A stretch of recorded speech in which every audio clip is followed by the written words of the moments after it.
to showcase all the semester.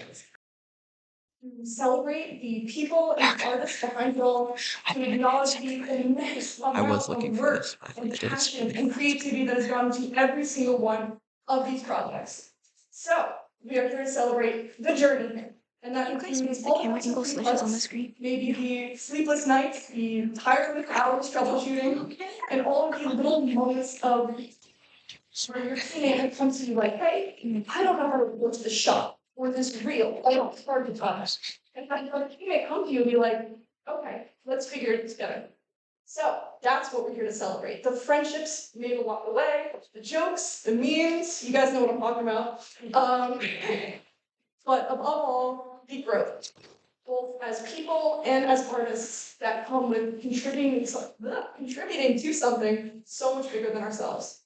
So as someone who has been with Red Hawk Studio since the beginning, I could say that the growth of this club, the sheer amount of people who have contributed to shaping it into what it is today, people bouncing ideas off each other, constantly trying to find ways to bring as many opportunities to students as possible. It has been incredible. Really, there's no word for it. So, oh man, what is there not to say? So, where are we at here? What is RHS? Oh man, guys, I'm nervous. I'm so excited. Are we super excited to be here? Right? Yeah!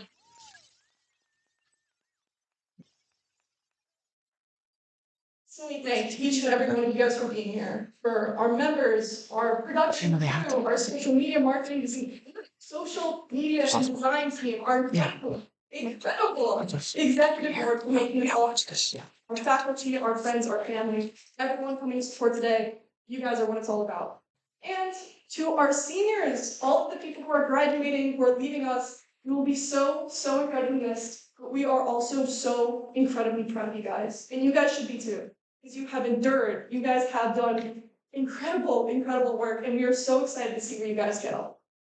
But more than that, we're just excited and grateful that you guys have allowed us to be a part of your professional journeys. So stay in touch, come back, direct the film, and we'll always be here to support you guys. Oh man, and with that. Hi everyone, I'm Do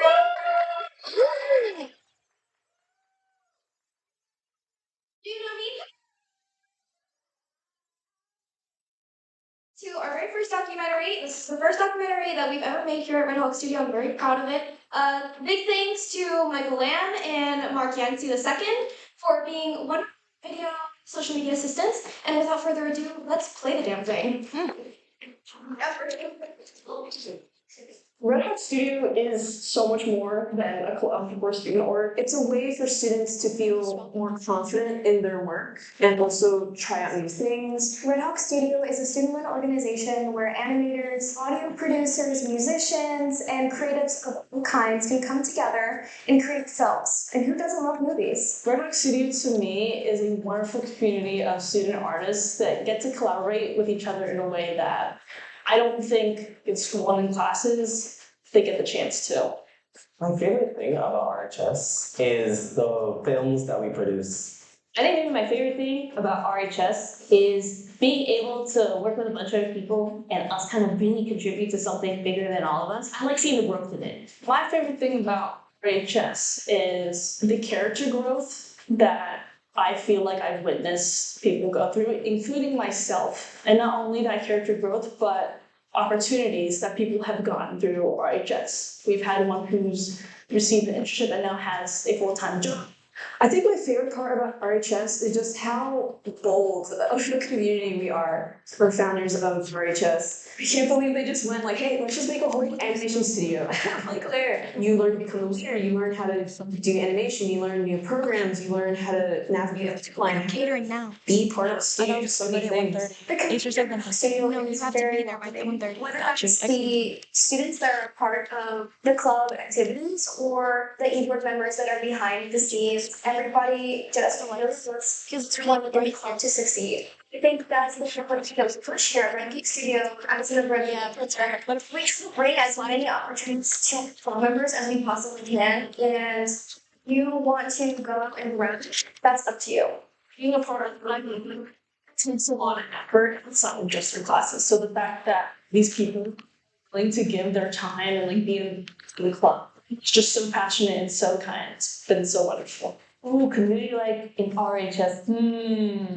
I geek out about everyone because I love working with everyone so much. When I see how we all split up the departments, I get so inspired to see how capable everyone is. Specific moment for me were really close to creative in RHS would definitely have to be our screening events where they get to coordinate over a long period of time smaller details within the event, how the event is supposed to be rehearsed. One specific moment in RHS, like every freaking day, bro.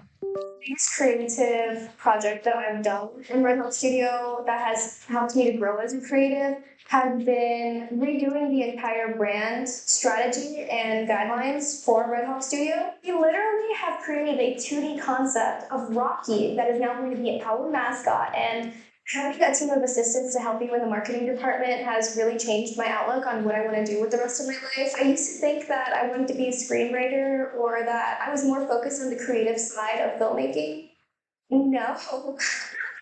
Hell no. I love management, and honestly, I don't think I would have found this calling if I hadn't been a part of Red Hawk Studio. Being the co-founder of Studio was a huge learning experience because naturally as a student, at the time I was early sophomore. This was my first time ever organizing something of this scale. So a lot of collaboration with other students, learning from people who have done this before, learning to work with people with their ideas and collaborate on a larger scale. It's been fundamental to my growth both as a person and a professional. There's been a lot of moments, I think, at my time at Red Hawk Studio where I've grown as a creative. Especially in our first film, My Favorite Fish, I got the GOAT trophy for 270 hours of animation work. But I also I got tendonitis for making this Harley film so long animating in Blender grease pencil. Like that would change a person.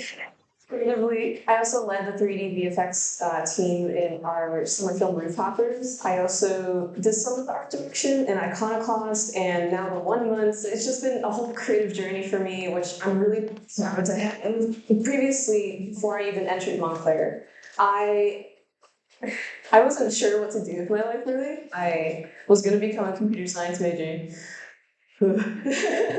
I know definitely if I never joined RHS, I wouldn't be as creative and I think as confident and social as I am now.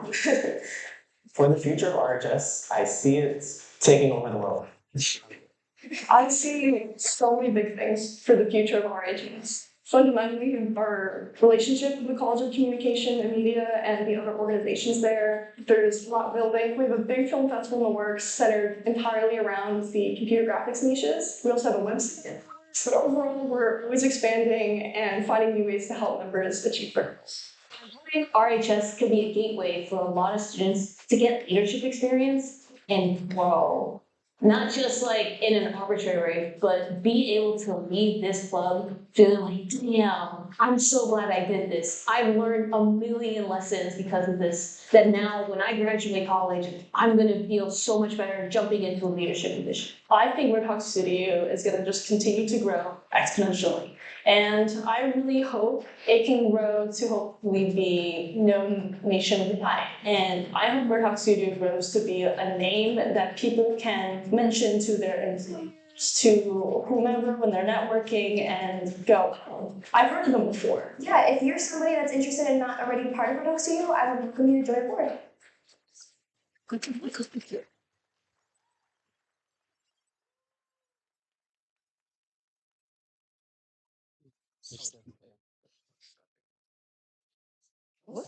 Not amazing. But like that. One more time.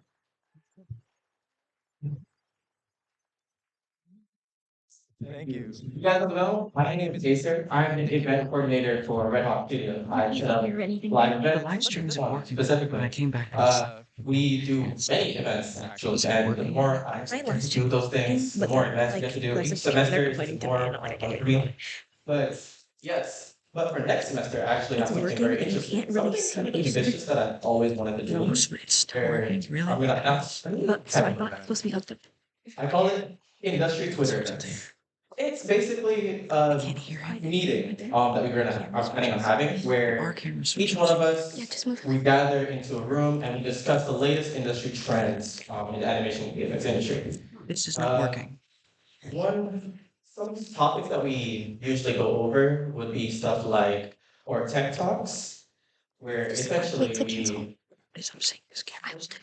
or we essentially go over the latest techs within the industry. For example, a recent one would be DLSS5, where basically the controversy was that NVIDIA they used an AI to enhance the technology of games and whatever graphic they had. But the controversy came with the fact that many of the characters looked different, and people online were very disingenuous of the artists online, and they were competing on if this feature was really a reliable source for gaming in the future. Another type of talk Red Heart. is predicting trends. Typically, a very likelihood of many trends that happen in the animation industry would be, well, the most prominent one I can think of would be stylized animation shift, where we have painterly and 2D designs on top of 3D animation. Trend I actually want to predict in the future, just throw that out there, would be that short form content, like on TikTok or Instagram or Twitter, on like indie films being made in a short form way where it's like serialized. Honestly, I feel like it could be a future possibility. Put It that in only the takes like corner. one to really break that standard. Another type of talk I would love to do would be uh, taking clips from movies individually and being able to screen them to either person to really emphasize either trend or foreseeable um, animation or VFX within the movie or anything like that. And we're Putting this in gonna the probably be able to screen the whole Okay. movie for obvious reasons, but we're gonna be able to use those to in order to talk with each other and discuss definitely Half examples of these screen. films. This is definitely Literally a joke one. The talks don't always have to be serious. A trend is a trend, even if it's yeah. It's okay. I got you. Hang on. I think I got it. A trend is a trend, even if it's just Meme wise. We'll gather in the room and talk about those type of even artsy memes that are on the like Twitter or anything that's circulating around. It can literally be anything. And of course, Okay, yes. we have some food, some grub. What? This is a task right now. Hang on. You think if you ever put the switch the package? You know, I don't. It was a good Another idea. customer It's a good figured idea. out It's just how this much is it so much costs. easier way. What do you got? This No, is no, no. gonna be also a very Yeah, I capable appreciate business memes. model. Even if you just want to Stop stop by. by, Even Helping classes or something like that. fix Uh, when. You just sit down and just hear us discuss. And I'm not gonna be on stage. I'm not gonna As you be can see, in this a presentation just talking over some slides. No. This is gonna be a full-on discussion with our members about either frustrations you have or anything like that. I remember I was just talking with my friend about how much I hated Adobe and stuff like that. Just really get that off your chest. And not in a debate way, but more of a professional discussion with either members. It's more of a relaxation, casual type of discussions. And I'll be able to coordinate these going forward. So essentially, it's just a foster that real talk, shares perspectives, and just stay ahead of the industry that you're already trying to be a part of. A very big and prominent thing within this industry is that it always changes and shifts. So to be able to be knowledgeable about all those things is just honestly amazing, especially for people who want to go forward in that See, that's not industry. there. With that being said, I got the opportunity to talk with an animator. Some of you guys possibly know. We discussed last year about certain animation questions and stuff like that. Her name is Lakreen, and I was able to talk with her about the latest trends within the industry. I made like a small 5-minute video about that. He's a 2D animator, worked on many different projects, proficient in many different softwares, and worked with many different studios, either in Americas or any Japanese studios and stuff like that. With that being said, we can go on to major studios like Marvel and Disney are reportedly shifting to a model where they only keep a tiny core team and hire everyone else as contractors on a project basis. The stable studio job is becoming more of a myth. Your question, on a scale of 1 to 10, how much of the animation industry do you think would not be a studio job and instead more mercenary animation going forward? It's happening in real time. Like Yeah. 6 years ago when I moved here to California, I would have said like 2 or 3. There were like, yeah, there were people who were working like outside of the studio, but like the sheer number were like small in comparison to this.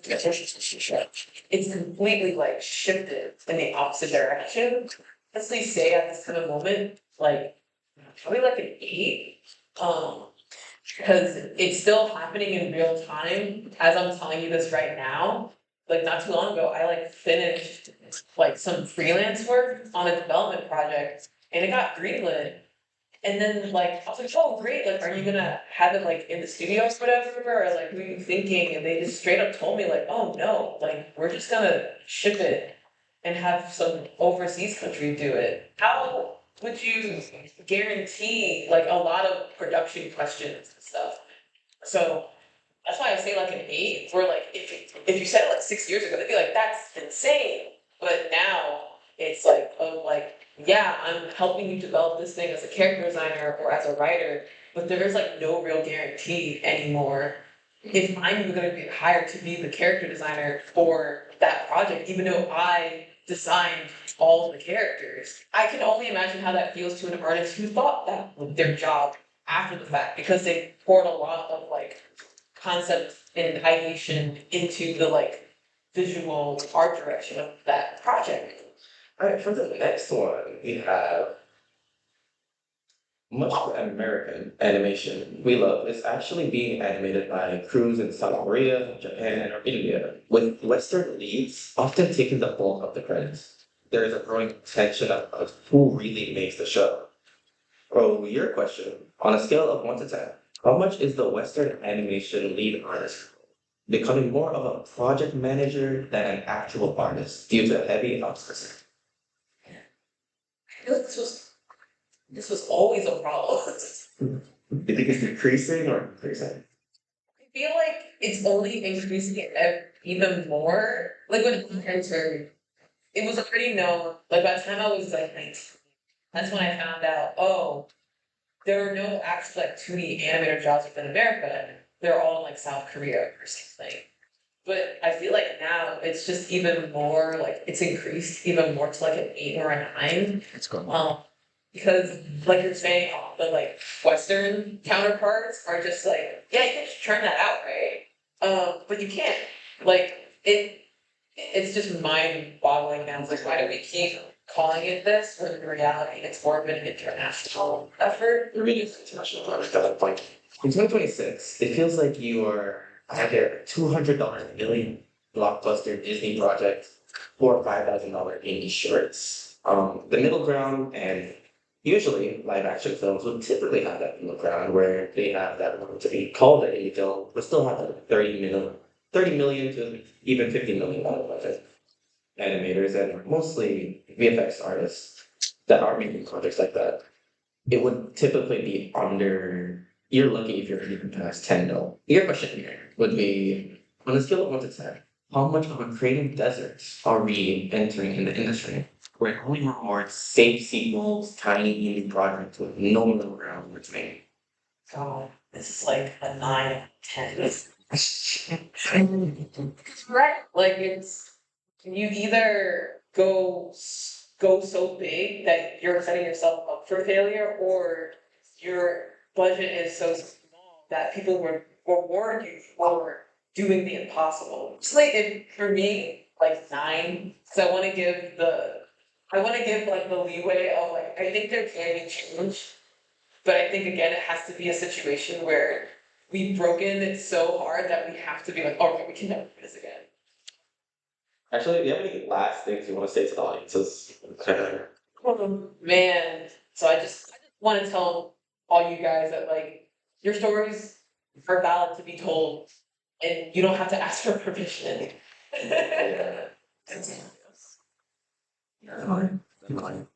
Just be kind to yourself, be kind to other. Don't be afraid to like build community to make that change.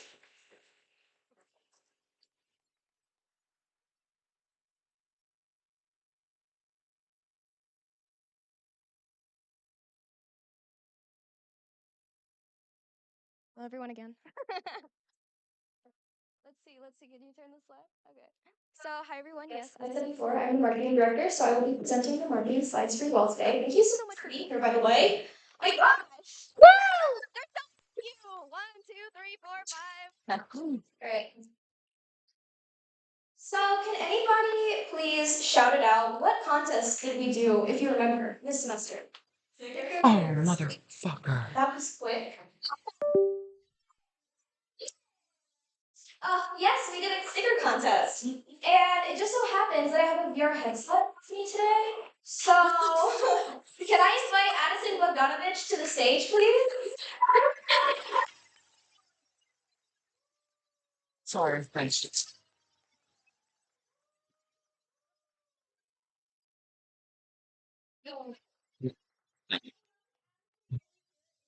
Keyboard, but that's not why she won. She's actually incredibly talented.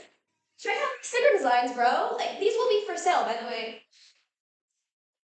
Yes.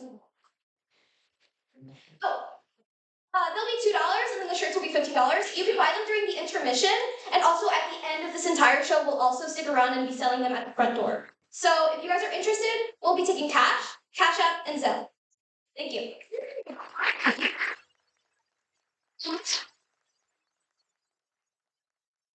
Alright, so some of the other outreach events that we did, because if you guys don't already know, marketing isn't just making graphics and posting videos. It also has a lot to do with sales, and that has to do with outreach and getting people to know who we are. We conducted multiple bake sales, 2 of which, by the way, thank you so much, Angie, you're a lifesaver. You helped me out so much with those bake sales. And we sold out! And we sold out both times. We also conducted a few club fairs. Some of you that are here that are new might have met us there. And we conducted a 4-part professional workshop series. You can see all the things that we showed, the people that attended.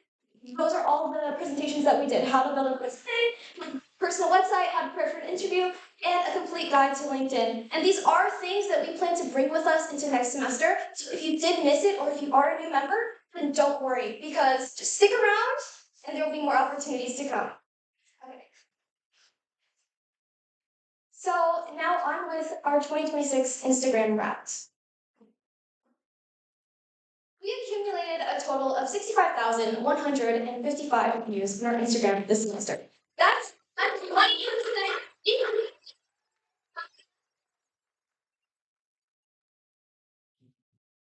We gained 103 new followers, and that is 8.5 times more than the average Instagram account, which is pretty impressive.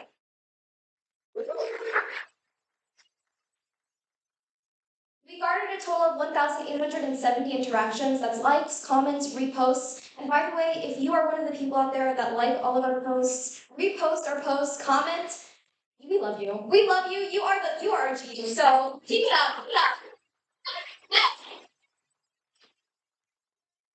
Post few videos, just in case you were wondering. Oh my god.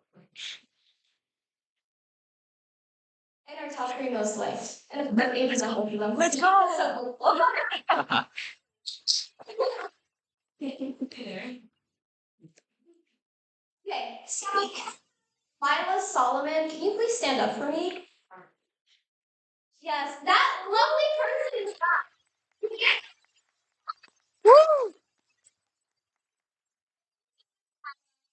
So yeah, I worked with her over the last semester to create this 2D version of Rocky. Going forward, this will be our new mascot. He is sadly not colored yet, but this will be a project that we will be undertaking over the rest of the summer. So yeah, our brand is going to be changing slightly next semester just to incorporate this new mascot, but very exciting, I think. So thank you so much, Lila. One of the other announcements that I have to make every time that I give this presentation is that we are constantly recruiting new members. If you don't already know, you can scan this QR code to join the team, the marketing team specifically. We're looking for video editors and graphic designers always, all throughout the semester. So we would love to have any of you on the team if you're interested. Okay, now the big announcement that everybody waits for at this event.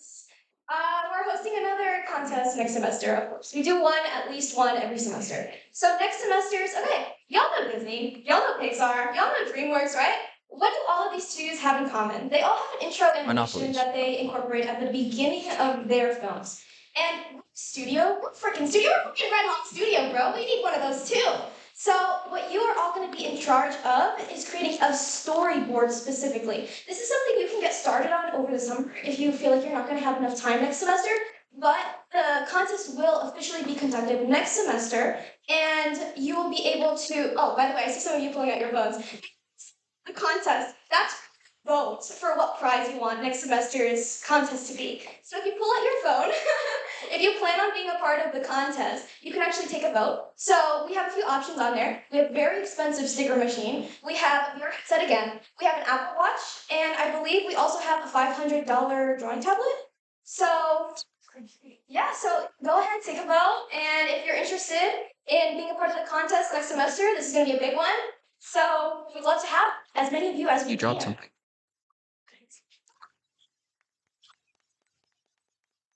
Woo!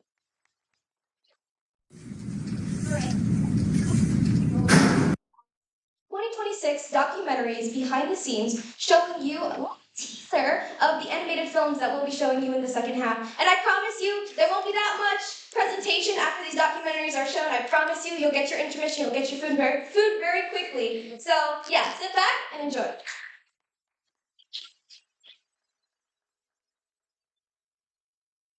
Hi, I'm AGS Canella, and I'm the executive producer for all of our 1 Month productions. My name is Andrew Fernando. My position in the 1 Month is assistant of production, but I kind of assist with helping Angie out with the main production. When choosing 1 Month productions, we kind of wanted to look for stuff that was very creative, new, and we had a lot of people basically give their ideas to us, and we had a workshop, we had one-on-one sessions to help them clarify their pitch to us, and in the end, so key for the real production because okay, these are great ideas and we would like students to still experience them. And so they're excellent stories. We thought that there's a lot to it, especially for each pitch. We wanted them to be different from each other, but still exciting for students to work on. There's a lot of stuff that goes into producing a short film in 1 month. Like the way we run it is it's 4 weeks basically for each production. A week of design, 2 to 3 weeks of animatic / revisions. So it's very fast paced. It's very, you gotta be on it. You gotta be getting your deadlines in. But the first 2 months have been great. We're going into the 3rd month, hoping to keep that flow going. My favorite aspect definitely was the script writing. The script writing was a really funny process because it was just filled with us rambling ideas on each other, like, oh, what if we were just get run over by a train? And so that was just like really funny to get through. We had a couple calls, some late nights, laughing at each other making the script. So that was probably my favorite part. My favorite aspect, I'd say train robbery. I'm very interested in it because we've recorded a lot of the live footage for the fights. That was really for a long time. Hi, my name's Ari, and I'm the creative director for Running Late. The way I came up with my film idea, I saw Dogman. I'm like, oh, a dog going on adventures, but hear me out. A big boxy dog who is stuck in a surreal dream that he thinks he's running late to work, but turns out it's a dream. And he's not running late to work. He's actually quite early. Some revisions are made was that originally only all the animals would make just regular sounds, but it turns out only Bubert makes like wolf sounds and everyone else speaks English. And there's also this really ominous bird scene of just the bird talking to Bubert in a really deep voice. It just wasn't in their adult script, and I find that helped it become a lot funnier. My overall experience with the film was that it was really fun to work with everyone in Red Hawk Studio. Like, people coming to help me with my film really made me happy that people actually wanted to help and develop my idea more. Hi, I'm Christine Joy, and I directed Heist of a Lifetime. There weren't any major revisions that were made while directing this film, considering that it was such a short time frame. As the animators and the directors and the producers, we kind of just created this original idea from scratch. My overall experience while creating this film was that it was very community-based. And the team that made this film possible was overall very collaborative. They were very kind. For me, was being a leader to emerging artists. So it was very awesome to see these artists develop their shots from scratch and creating it just from a screenplay. My experience working with Red Hawk Studio has been nothing but great. Having this opportunity open to alumni is a great way to open the doors for future opportunities in the industry. So working with Red Hawk Studio, it really pushes you to be the best at what you do and learn from these new wave of students. Hi, I'm Jeff Gerardo, and I directed Train Robbery. How did I come up with the idea for my film? Idea stemmed from when I was in fourth grade, and I wanted to make action anime, and now I get to do it. It's so awesome. Oh my gosh. But yeah, it's so fun, it's great. Comes about a scared teen who reads manga on the train on his way home, and just sees with thugs hassling the old lady. And he reads the manga for the hero, based on how I've experienced in my own time, and it's based on people getting inspired by mangas and anime, like One Piece, Full Alchemist, Hajime Blue. He reads the manga, and he's like, all right, if my hero can do it, he can do it too. So he gets the courage from his hero in the manga to fight these guys. And the rest just to par to the audience to see what happens next. Our experience is ended up a whole new thing because I love fighting. I love fight movies. I love action movies. I grew up watching it. So what helped was the choreography. I met people who I thought I would never meet, like Paul Hernandez, Dr. Mango, with the DP and Tarifa, all the people that are helping me out, and Angie as a second eye, Angie's animation eye. I'm fight eye. You know, what looks good, what hits, what doesn't read. So choreography, all the ideas together. And choreography is I heard it was the first thing that happened for RHS. This is great. I feel honored and I feel grateful that we gave me the opportunity to do a fight scene. It's awesome. It's just really cool.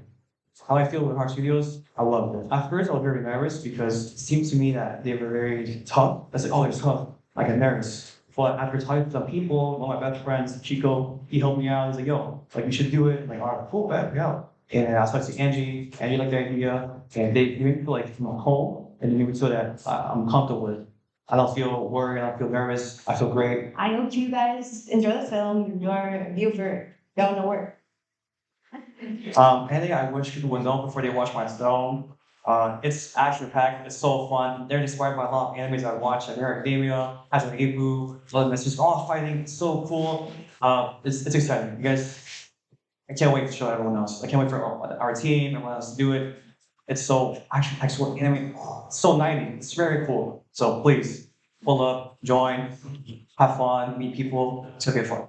Before you guys watch the films, I just really want to put emphasis on how many people worked on that. We had about a team of 15 people for each production, and that's a lot. We had a lot of concept art. We had a lot of animators. Some people were new to animation as well. And we're really glad that they got to experience a production setting. They got to experience working with a team and, just making something really cool for their portfolios and resumes. So I just want to congratulate them for this, I guess, big achievement that you guys have done. Yes. But yeah, just in general, a lot of people worked really hard on this. And so I really hope you guys enjoy it. Sit tight and enjoy the show.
My name is Chico Alvarez. For Dead Man Walking, I'm executive producer, so I help basically all like the little structural stuff happening, and it's super fun. Oh my god, I love it so much. I love this episode. My name is Addison Bogdanovich. I am the animation producer of Dead Man Walking. Hi, my name is Flora O'Connor, and I'm the assistant director of production in Dead Man Walking. What went into picking which pitch got picked? So here's the thing, we had like a bunch of really good pitches. Like we had a bunch of great stories, a bunch of great like visuals and stuff. So it was hard, like we couldn't like pick between them. But honestly, what went into every single pitch that eventually got picked was they all had something like special to them. They had like a little extra hook. For Dead Man Walking, what made it really stand out to us was it was a musical. At Red Hawk Studio, we're always trying to find new opportunities for our students and new things that we could give them, like new experiences. So a musical, basically an animated music video, that's completely new. We've never done that before. Every pitch that gets picked, you get a lot of great stories, you get a lot of great visuals, but it's that extra hook that actually really sells it for us.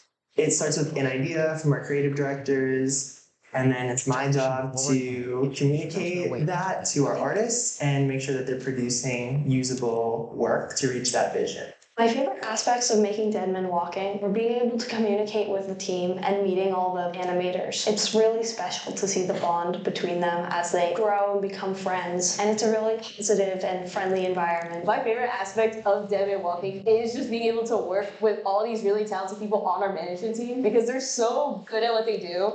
And they all are so engaged. They come in with every meeting just like ready to work. I just geek out about it every time I talk about it. Everyone having fun. And not only just the management team, but seeing the animation students have fun and everyone learns something and takes something away from production and genuinely be excited for it. I think that's like that has to be my favorite thing about it. Biggest challenge for producing Dead Man Walking. We've always had large productions, but the challenge I wanted to face was I had to change a lot of my mindset for how I viewed producing this semester. I went from, okay, I'm just giving directions, so I really want to support my team. You have to make this like really, really good for them. Also, when production randomly has a big pivot, like something goes wrong or anything, those are definitely the challenging parts, but I'm excited for it. I love doing this type of stuff. My name is Lenny Reyes, and I am the art director of Dead Man Walking. My name is Oscar Lopez. I am one of the creative directors in charge of Dead Man Walking, specifically writing the script and being in charge of the story. My name is Thomas Waddell, and I'm the assistant creative director on Dead Man Walking. Me and Oscar first came up with the idea for the film. We heard that pitches were coming very soon. We didn't really have any ideas. And then we were just shooting out some ideas like, oh, it would be cool we did this, it would be cool we did that, it can represent this, there's an analogy for that. And then all of a sudden I remembered, we had this idea for like a zombie story when I was in high school. I was feeling some stuff and I wanted to like express that.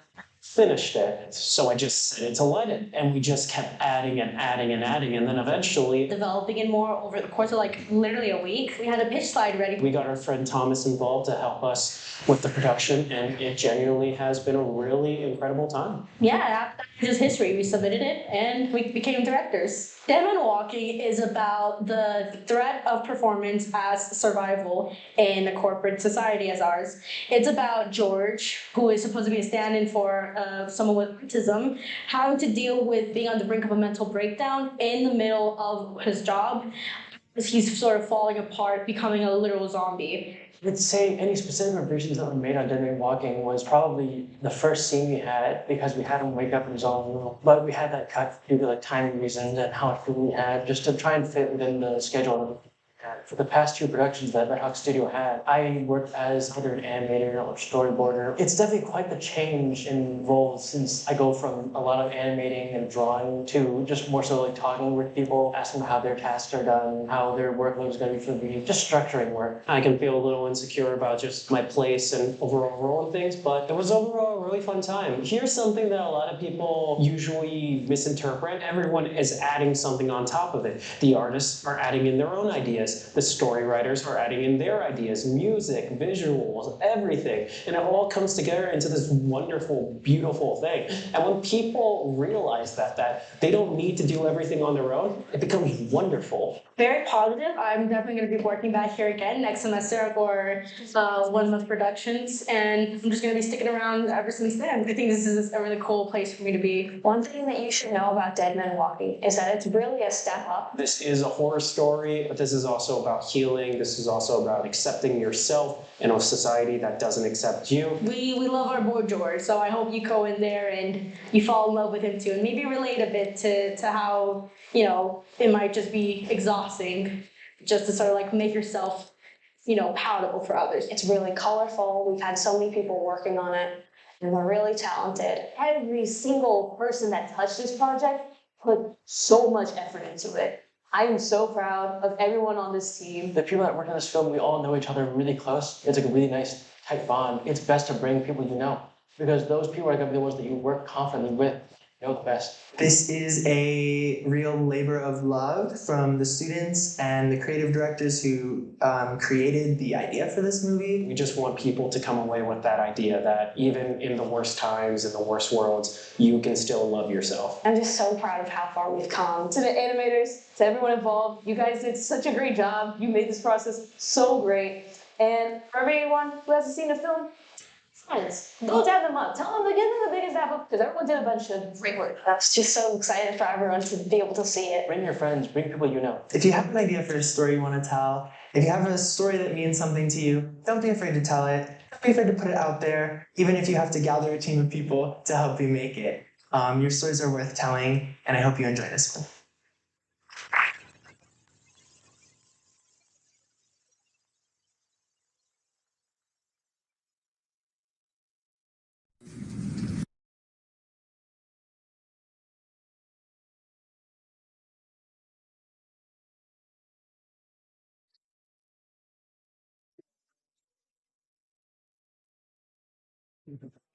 Oh my god.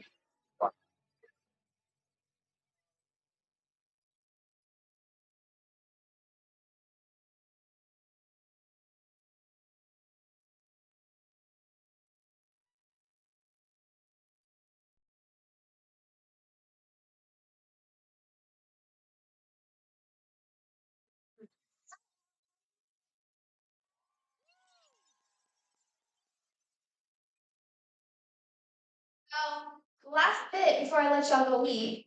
Can I please have Michael Lamb, Mark Yancey II. Why am I blanking? Oh my gosh. This is so embarrassing. This is so embarrassing. Oh my god.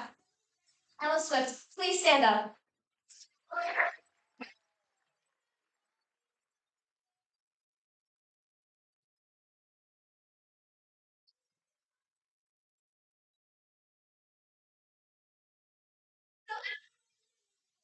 That I'm presenting, Michael and Mark have both worked on the documentaries that you just watched, and so for that, we want to give them something to take with them after the end of this semester.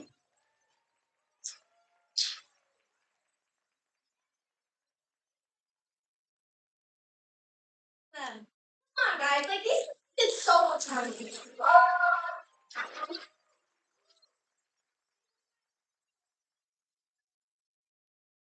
Because as the marketing director, I could not have done this without you. So thank you so much. And yeah, let's go get some grub. Come on.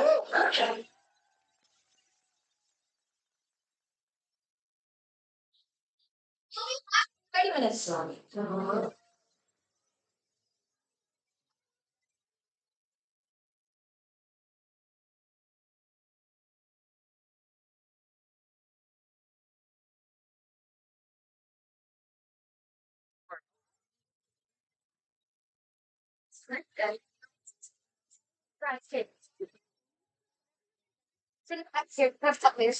It's disconnected. Yeah, it's disconnected. The lights are also not working. Yeah, I felt bad. That was so sad. I don't feel. The lights are based off. I just was saying the lights are different. We did it yesterday. We literally did the rehearsal. Yeah. That's why I'm so. I have to go get. I have to go sell merch. But please try to fix it if you can. But only Here, I'll test it during intermission. Okay, I'm ready to do it. I need to figure out the fit. Create around. We can also grab she's using the girl. Yeah. Hi. Alright, let's go. I gotta put some merch.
So, is there very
okay?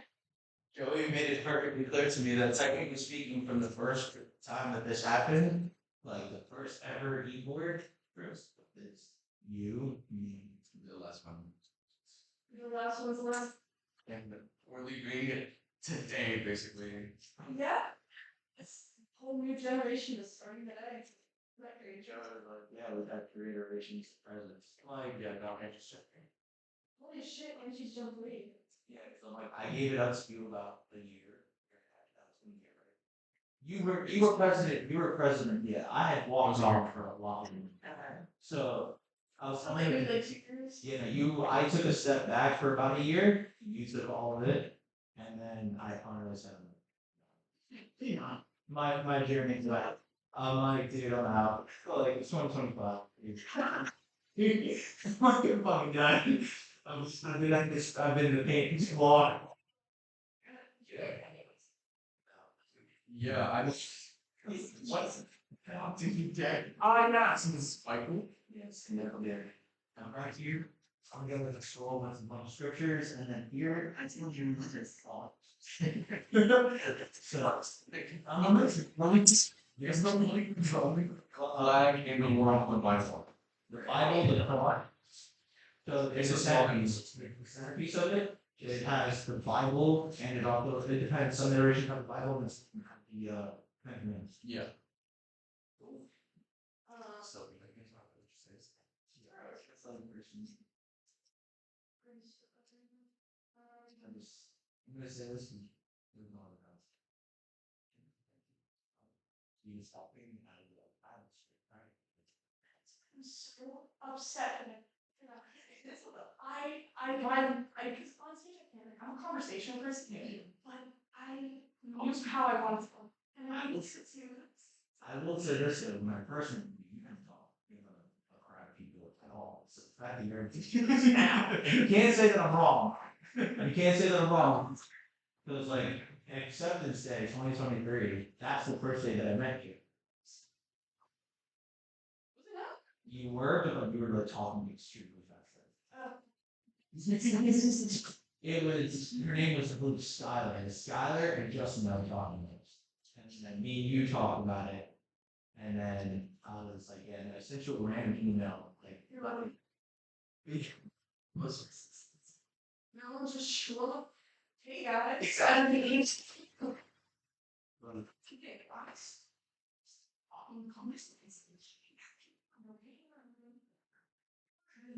You want to place a show? You just gotta think about it like that. You are talking. You're not talking to her. Okay. Nervous system's like, you're about to talk. Yeah. You're just. But because he told me like they're gonna handle the senior side on parts. I'm like, like someone's gonna tell me I have to speak, and then someone deletes. I gotta go. Let's say I can see you found it when I gave it to the rest kind of it. Give a small speech like, hey guys, leave it in the Avery's gonna be they're my Come on, I'm going. Just have so much to say. Say gracefully. Yeah, also there's a difference where in the point where you left and now when you Well, no, it's twice as big as that. Yeah. I was telling us when we were talking in China, yeah, like, well, I told Avery my goals, and I said, like, yeah, no, this is gonna be the iteration. And then like, no, now. Watching. And so they just like, they gave her the 3 rates. She just went, it was just like, fuck this. He's like, because like if not us then when but that was the whole thing. I wanted to design a bunch of students that wanted to do something. I didn't, unless you found to be more students. and then we come Oh, yeah. I have to talk to Bree about myself. You deserve it. But whose time is it? It right now is 2:14. When the religion gonna make up 3 again. How long ago did you use your little basic combo to okay, so that's oh my god. If you had to, if let's say you had to just YOLO it on stage, how would you do it now? It's just basically just like Yeah, like you're gonna go on and just announce that you're graduating. And then I'm gonna give my to Angie and I'm gonna take like the senior send off because she's gonna kind of like send off EMV and Chico. So kind of everyone's taking the food for all that these. What you guys eat? Yeah, I'm gonna go talk with the team, make sure she's.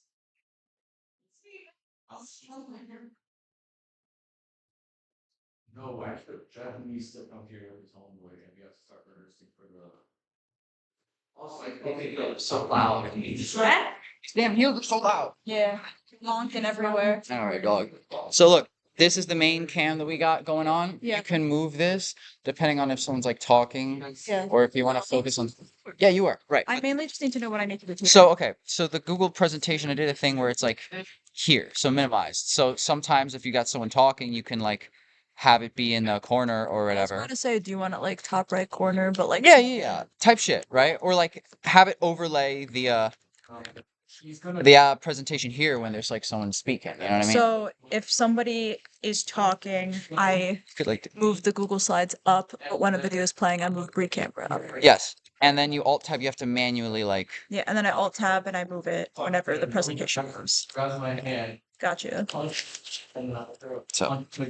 Well, yeah, because That's not bad. I might actually not be able to do the other 2 hours after all. That's okay. I would just tell Bree. Yeah.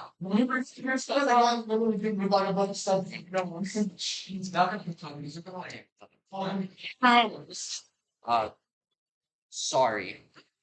Sorry.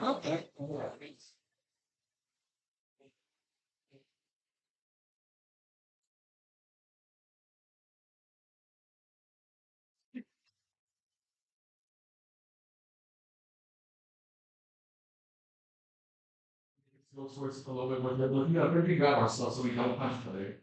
Then like make our punches connect to our faces, and then that's when we let it fall. Okay, that's not the fall. How are you drop? Because if you're gonna be throwing a punch this like any punch, are you gonna like, do a side fall? You're gonna do a front fall? Like, no, I'm falling like towards that way. It's basically just like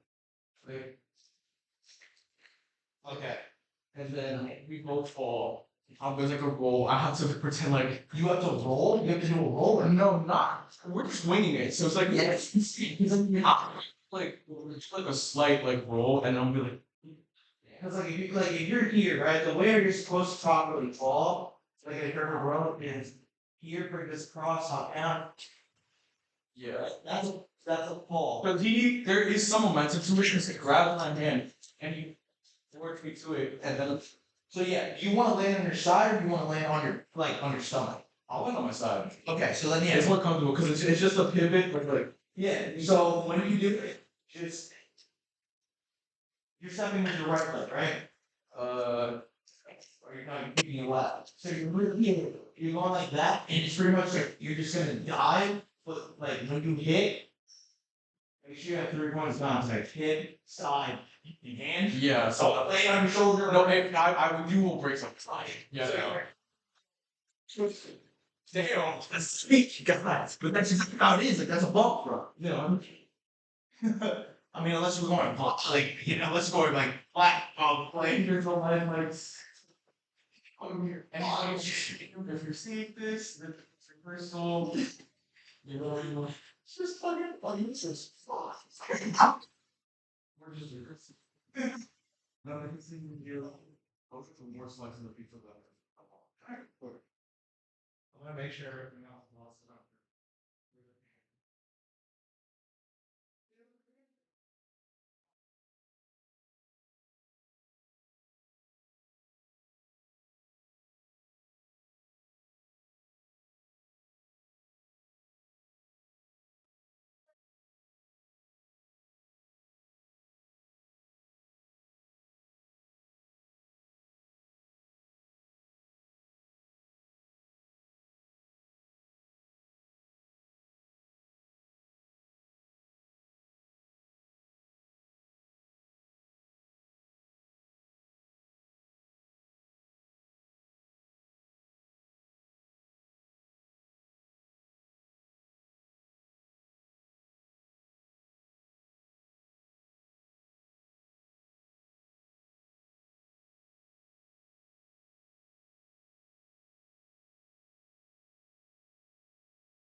Am I what? Are you fired?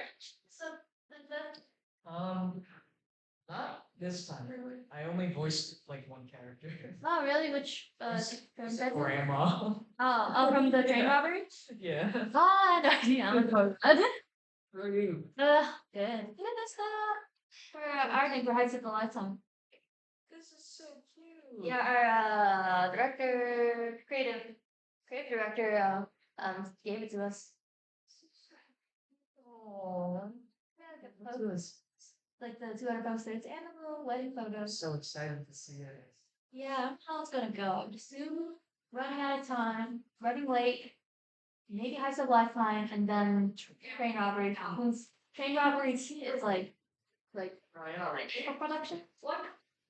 But you weren't here. So I just saw it on the street. I've been in Come this on. building since I need those 2 pictures in the post them. like 8:30.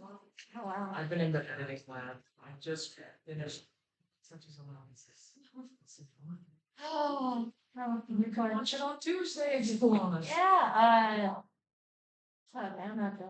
I'm not done with any of my finals yet. It's your grandma. I still have to put my together, but I cut it out. Yes, So, yeah, I'm not sure exactly what we're gonna do. Like, because like over like showing, I guess showing the color pages. I think we're. I think it's like we just need the book dummy done. Yeah. We have our 3 color pages to tear sheet. Don't forget it. Well, work on that. I got you, dude. I got you. Yeah. It's because I keep forgetting it too, so I keep telling him. That's you. Actually, so you guys like When I do know. yeah, I don't know like what the color ones if she wants us to have like printed out or anything. I should. When I sent her my dummy, I included the color ones. Maybe I could get her to print it out because I don't have much time because I have editorial which I'm gonna do. I'm gonna go to New York doing the court drawing. Oh, that's cool. Yeah, and I'm gonna by the time I arrive from like 20 minutes late after for the class. So if anything, I'll probably email them to me if it's also just we can help me print it out. Or awkward. Pick it up or You go pick them up, yeah. She sends me on a side quest 6 year probably that's for you. Or you can tell her in your email when you send like, how will we get it and I'll get it. So usually arrives class every day. yeah. I don't know how to things not out. Yeah. Rather have color sheets. There's some So I guess y'all can't be here because I forgot we have rehearsals. You can't be here? Yeah, Okay. I gotta like leave for like a quick moment. That's okay. Because we have rehearsals right now. When I leave my. same. Si puede, por favor, como. Okay. Yeah. I leave my shit here. Yeah, you can. How much time we got on hold? 15. It's 2:20. Well, 2:25. It's so 2:30. So you have like 5 minutes. 2:35. Okay, cool. Thank you. It's like 10 minutes then.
If possible, could you please not come in until 2:35? I just press stuff down. That's fine.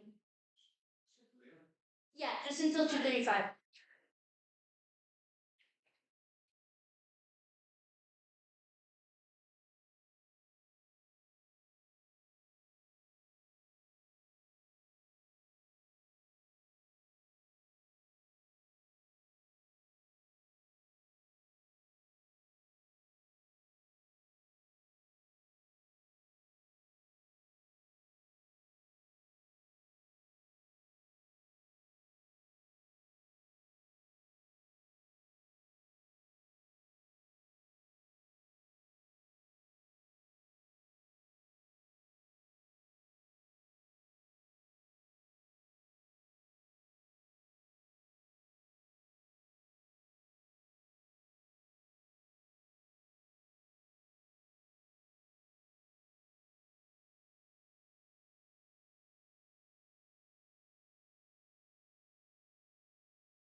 Say, I don't think the two lights that are on, they're all emergency lights.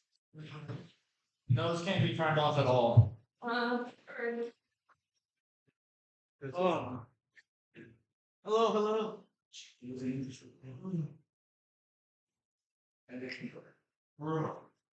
This is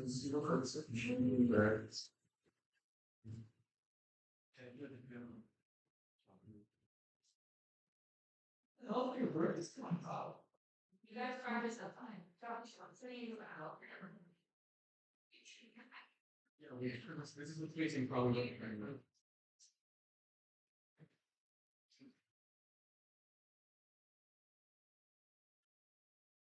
Please not come in until 2:35.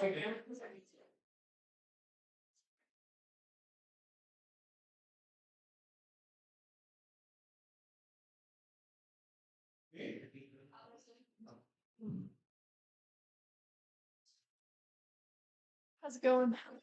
Can we get a bath? Let's take down. Pizza offer.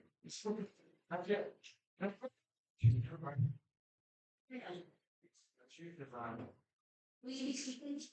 Only maybe not actually. I'm not speaking. I'll say hello, thank you, and I'll get started by what we're doing.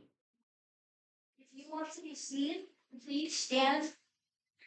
So like where this road is. You have to stand in this area.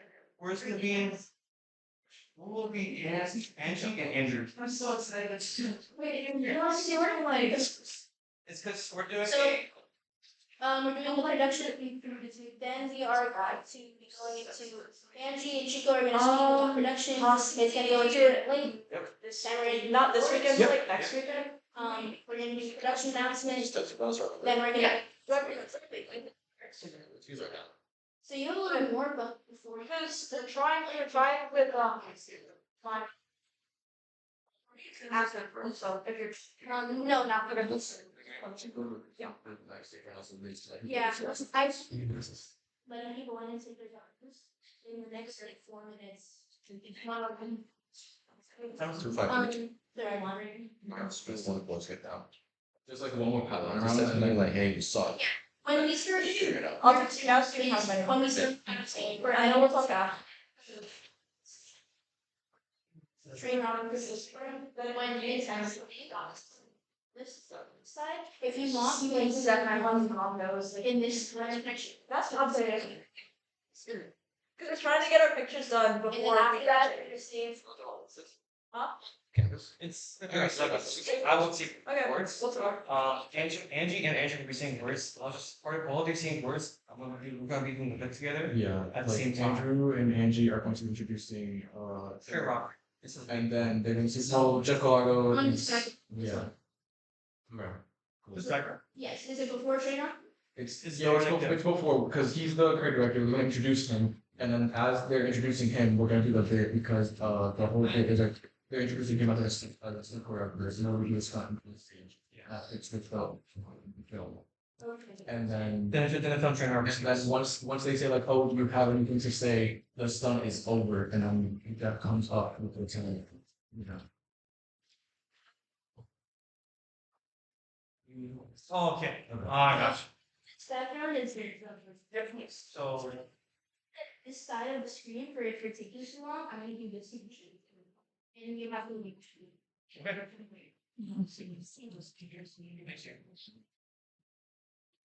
yeah, I need my charger. Okay, there might be blocking it really. You get it. Good. But I like the you don't have to shoot. Oh.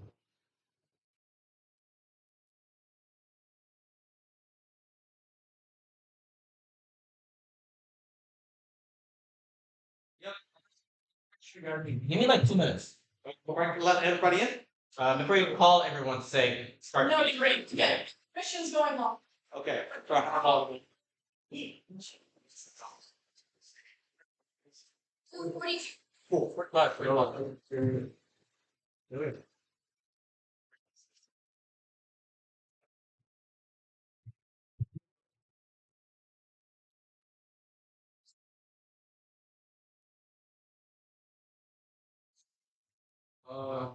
I assume so. Hey, Sue, where is Angie and you're gonna be is getting right here in space?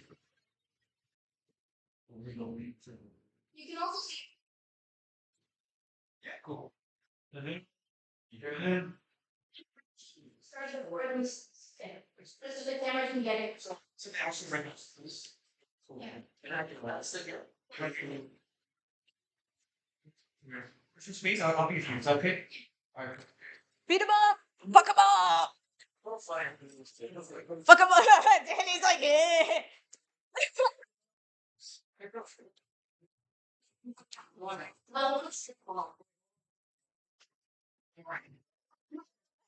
He's ready to fuck you up, Jeff. Whatever. So I'll go right here.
Danny, you're wearing like the worst shoes for this. I see you slipping and sliding everywhere.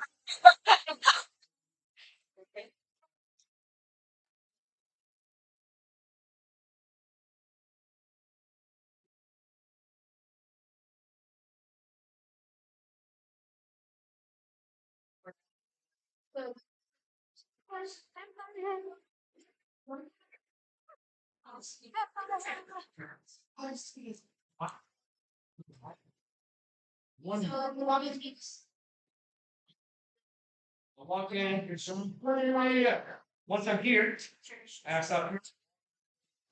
I see this way. Oh, So it's like.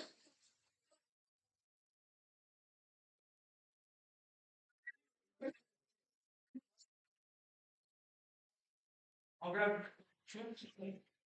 Push. Like right here. You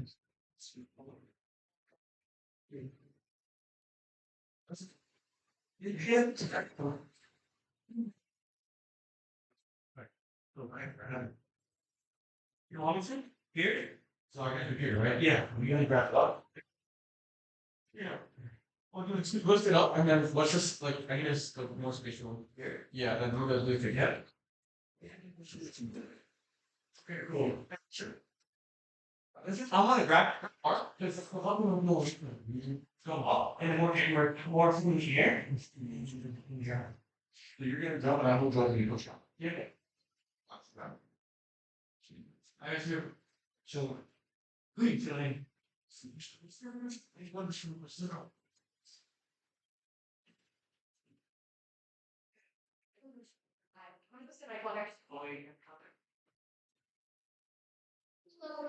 If you can, please do not come in until it's 40. No. No. Um.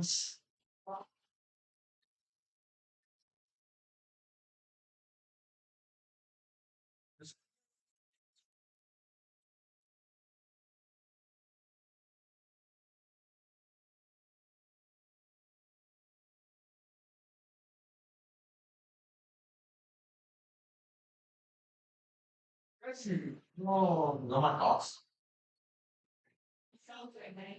Yeah, I'm gonna feel 45. I did some adjustments because Chico and Angie wanted to be bids right before each gunship. I just need to make sure that it's not like overlapping too much. Because also it's easy to draw. So You're all black. And then two fronting, and for sure. and then nothing on, and I guess in the floor. I mean, I think that's too big for my hands. I do what you done with this. I do it. Me too. That's it. So you something. Oh, forget to play this. So much. They're gonna film. Fine, yeah, like roles. Well, that's not the really. It's not so clear now you have. Okay, so I went to three. Yeah, I got it. You know, it's basic. I don't know. Gallery. Films, and then about hospitals and organizations.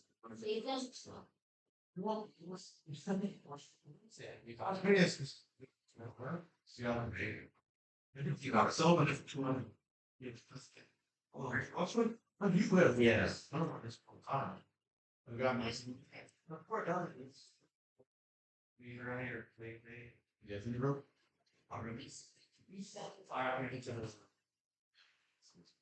They can't also buy that. No, no, no. What? No. She. She's a pretty asshole. Somebody. Oh, this lady goes fantastic. Good. Cool. Well, great.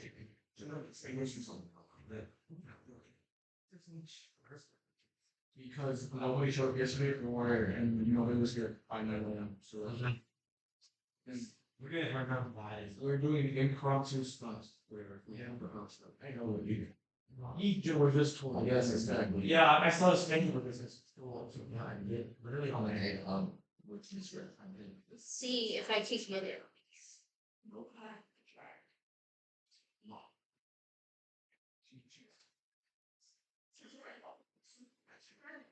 Do you want to try doing like a real time on this? Oh,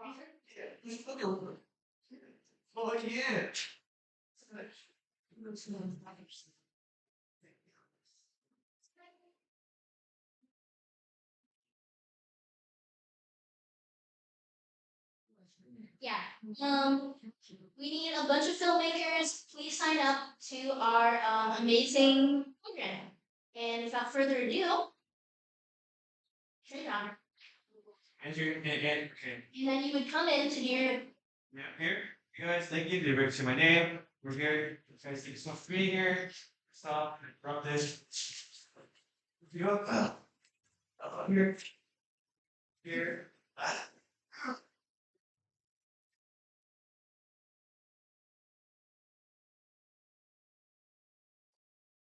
That was good. That was good. Let me see. And maybe there's like any answers? Any words? Like, Do you want to practice the words you're gonna say? how long was that? How are you guys feeling? Yeah. Do you think in a few minutes we're okay to start? Yeah, Okay, I'm gonna do it again. Go to your seat. And go sit in the last one. I don't have to use words because I would say we didn't come in. Okay. So you'll be in the wings. Yeah, thank you so much, and please welcome. Please be on our team and welcome the director.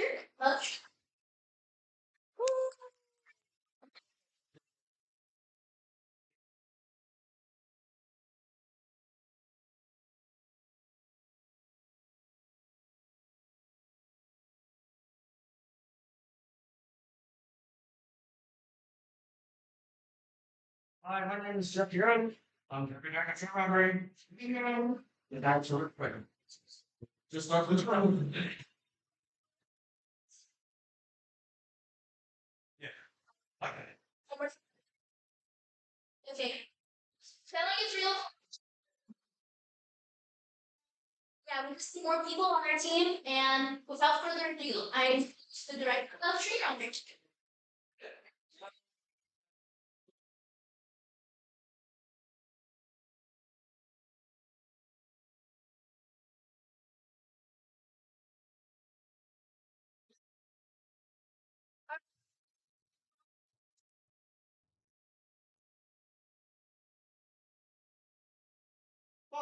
Yeah.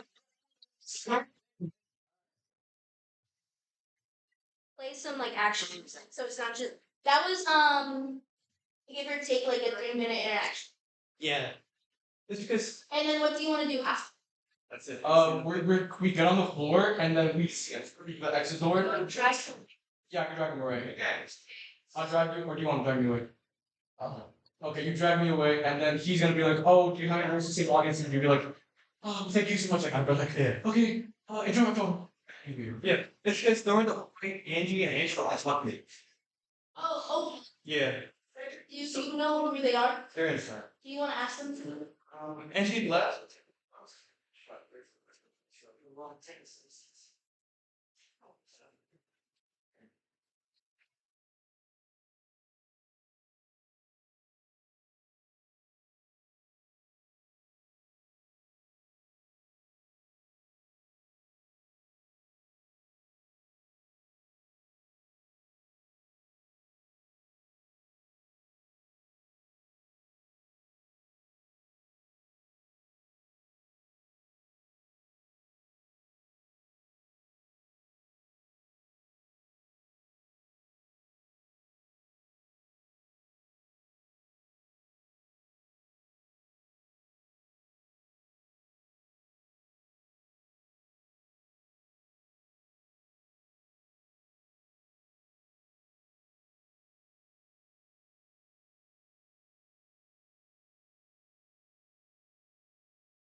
Lily, sir. Let me up.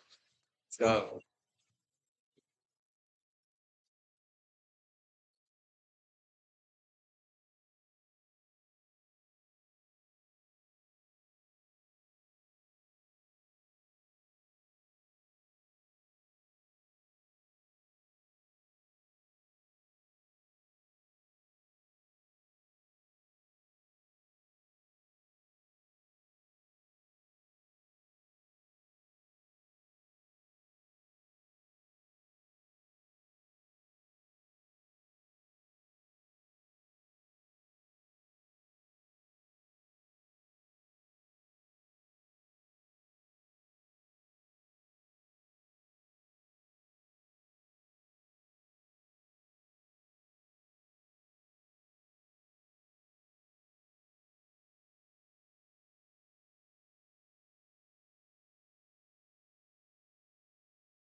what's going on with the animation festival? Oh, it's the animation festival. Oh my gosh. So she met with Jose and gave me like a full masterclass on how like do the judging and the process. Wow. Yeah. So he's gonna share with me like all the documents that he used to he goes for this month. Wow. Wait, Jose, from yeah. Yeah, okay, cool. And also I met with Paris and chatted about it. He actually mentioned reaching out to me. He knew from like Perna, I can never say it right. Or future animation who might be interested in judging submissions. Yeah. So we are probably open submissions. We have to like lock down a schedule, but soon, like it seems kind of good. Yeah. But yeah, we're gonna open that soon. Take submissions into the summer again. We're gonna host like the actual late fall. Yeah. And then judges would judge. My God, it's the month before September. August. August. It's crying right now. Thank you. So the judges we take to like August. Then we have Paris judge students who are What? Initially, we were gonna have it like exclusive to Montclair, but I mean, if it would be beneficial to open it up a little, I knew down the line, that would be good. But let's see if we can make it just do it on the first go round. Yeah, that's totally fine too. Yeah. In fact, that's probably better. I think. You think opening it up to like the tri-state? No. The first go around was. Oh, just having one. Yes, yeah. We'll don't have to bite off a ginormous. That's what I'm saying. Yeah.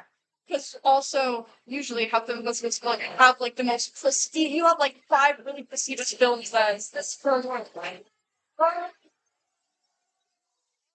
Yeah, that's when you face it. What's the second? Yeah, I got me.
Yeah, but the thing is, no, you just slide the blood. It was like it.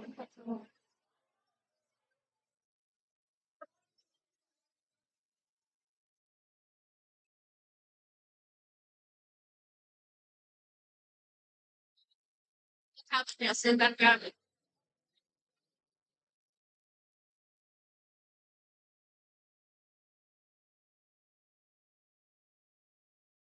So, um, I think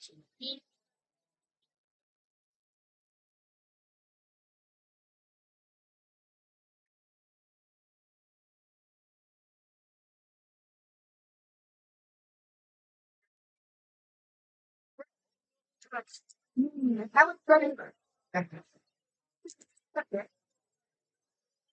What's your weapon choice from your bottom? Interview with me. Silent gun. Hey. What's going on, man? What's wrong with me two guys? Choice. Damn, that's true. Maybe a blow dart. Someone's about to shoot you in the head. What will be your final words? Go-go gadget, pull for fed. What? Go-go gadget, pull for fed. Go-go gadget. Final words. Classic.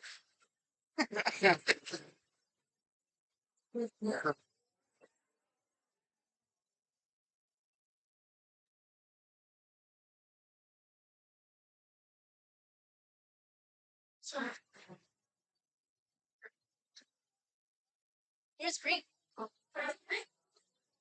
She's around. We're starting. No.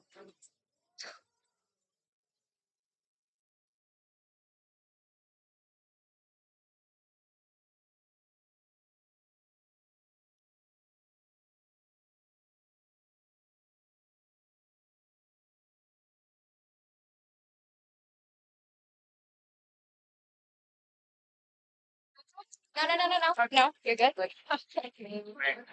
Oh no. Come on. Boo! Tomato. My eyes. My head. I'm like becoming a. I'm not even my bottle right now. Why are you so serious? Yeah, actually. Girl. Thank you guys for sharing. Yeah.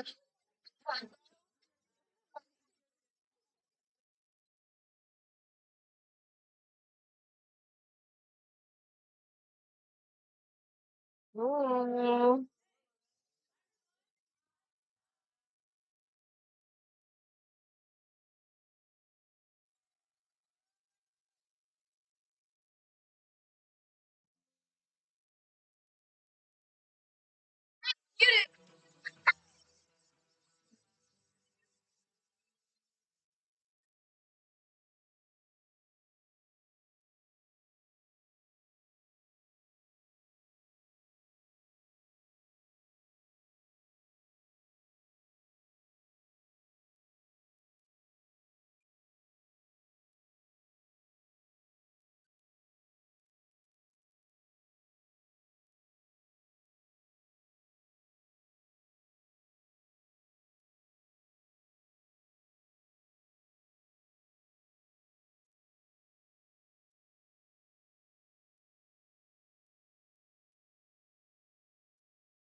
Creation apartment.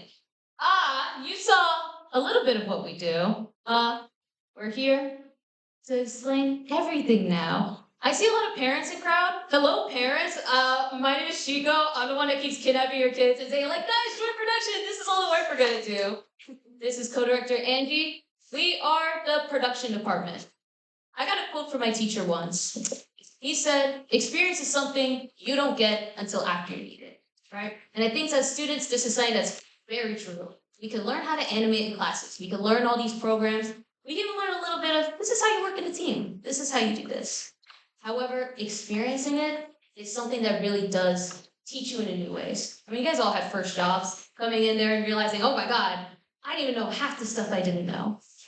Experience is something you don't get until after you need it, which is why our production department was created in the first place.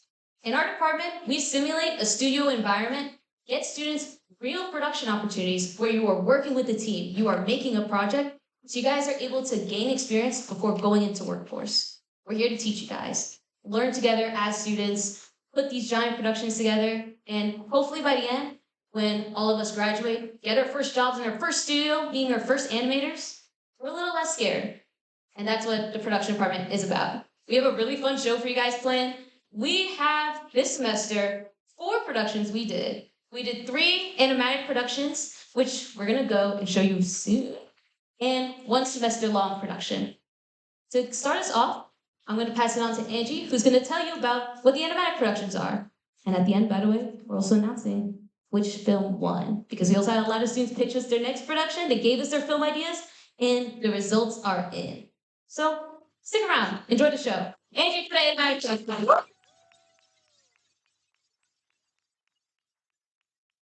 Hi guys. Stage that much.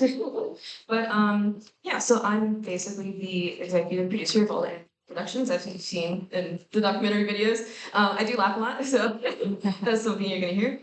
But I would also like to welcome on stage my associate producer, Andrew Finazzo.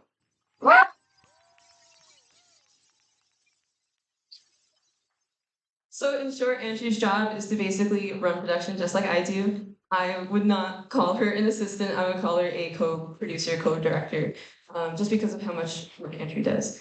But in short, what the 1 month productions are is basically a casual studio environment that any student can participate in, even if you're a hobbyist animator or an artist, or even you've never tried animation at all. Actually, one of our films had a lot of new animators. They're all illustration students, they just knew how to draw, but they learned, okay, well, I know how to storyboard a little bit, why not step into animatic? They're basically pretty close together. Yeah, it's essentially the same thing. You want something for your resume, you wanna like dip your feet in the water, just try out something new. It's something like very light and casual. We joke around a lot during our meetings. We like keeping on the same level as everybody because we are all classmates essentially. But yeah, 1 month's animatics are a really great way to just get your foot in the door, try something new, or just try something casual. Maybe you're just a hobbyist animator and you just want to do a little something for your resume or portfolio. But our first animatic production would be Running Late. That happened in February. And Move everybody. So moving into our first film. Is there a slide? We do that slide, but you introduce them. Tell us what Running Late is about. All right. Running Late. It's about a hardworking dog who's trapped in an anxiety-induced dream, only to realize that it was just all in his head. And we're gonna have our creative director come out and say a few words. We're gonna have introduce Ari Scott.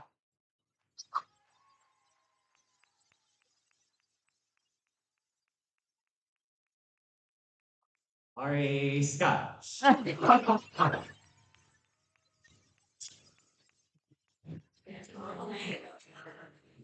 Yes. February, we had a team of about 15 or 16 artists. They put a lot of work and time into this. They dedicated.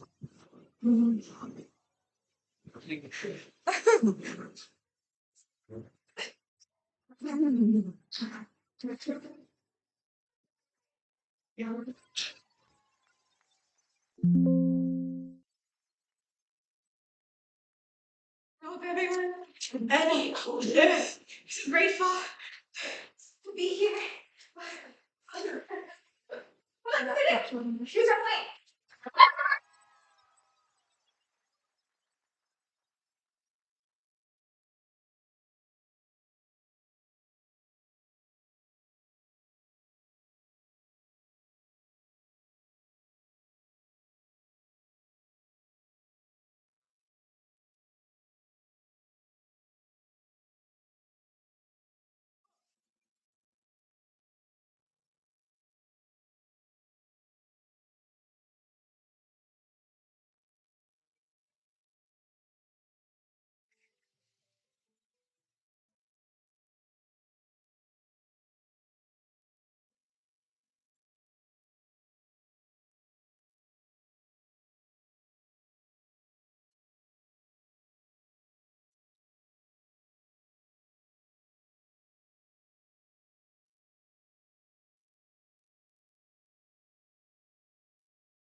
Whoever worked on this film, I love dearly. And like I'm happy that my film was able to be brought to life with my silly dog Hubert. Not that. But I feel like a lot of you, or some of you, everyone deserves a little extra praise. So when you hear your name, please come up. So Tyler Robin Coslin. I got that one. Lucas McGlory. Please stand up if I call your name. Dylan Turner and Caitlin Montesinos.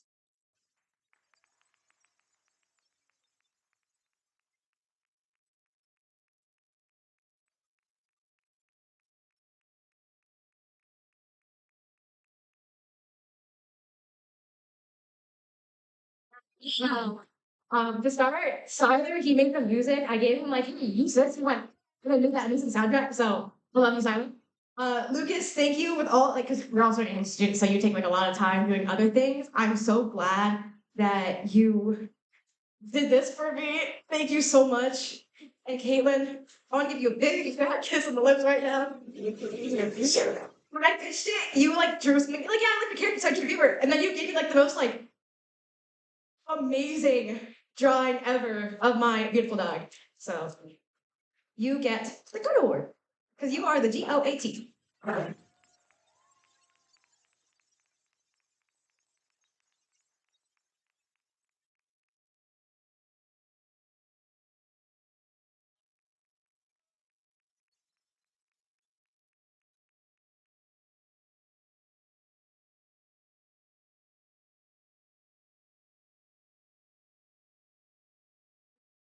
So that was our first 1 month animatic. um,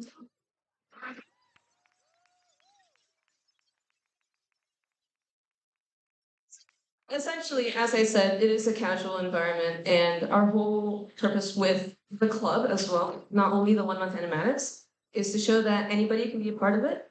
I've heard a lot of people say that they're a little bit intimidated to join our productions, thinking that it might be too much, or maybe they're not ready yet. But I assure you, 1 month animatics are a great place to start. Even for the semester long productions, those are also great opportunities.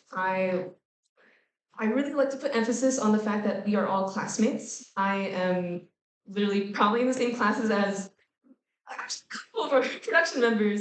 We all have the same teachers, we all have the same assignments that we, well, procrastinate on. So um, I really want to just let people know that it's to really be afraid of.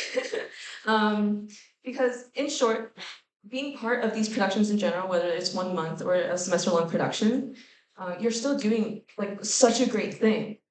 You're building your resume, you're building your portfolio. It's great to say that you've been part of a production. You know how student environment works. You know how to talk to people. You know how to collaborate. You know how to do so many things. And so that's one of the main reasons why you shouldn't be afraid to apply to our productions. You get so many great things, and also we've had a lot of people make great friends.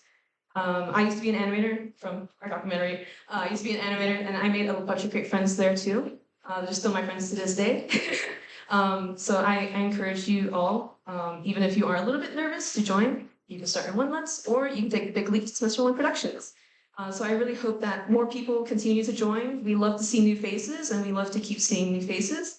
And in short, don't be a stranger. Even after the production ends, I would love to still talk with all you guys. I would love to still have chats, hang out. Very casual. We're all students of again. But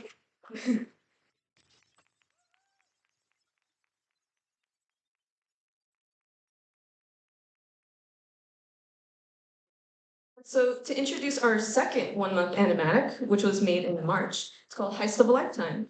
Heist of a Lifetime is about a pair of master thieves who go rob a, I guess, like, yeah, a heist in a grand museum. And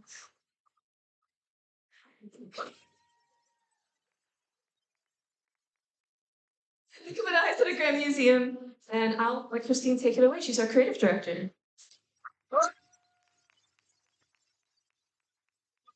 So nice to be here. Hi, I'm Christine. I'm actually an alumni of the Animation and Visual Effects program in 2024. I'm so happy to be back here creative directing with Red Hawk Studio. Again, wonderful students. It just gets better from here, I think, and just happy to be here.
Oh my.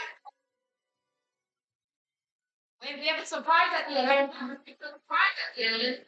That's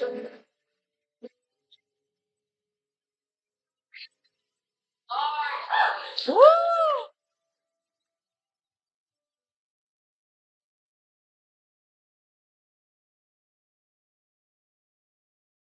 Wait, guys, wait.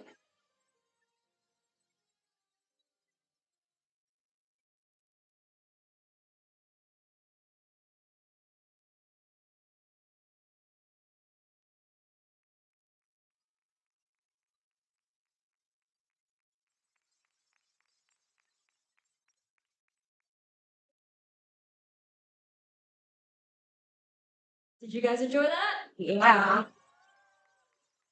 I did too.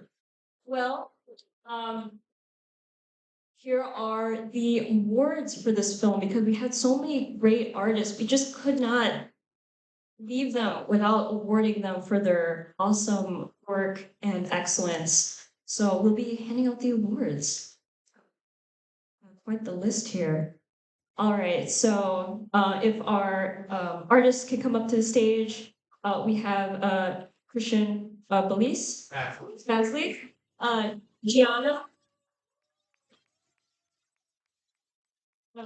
Gianna Hyun, Keith Devetsa, and Noah Balamaki.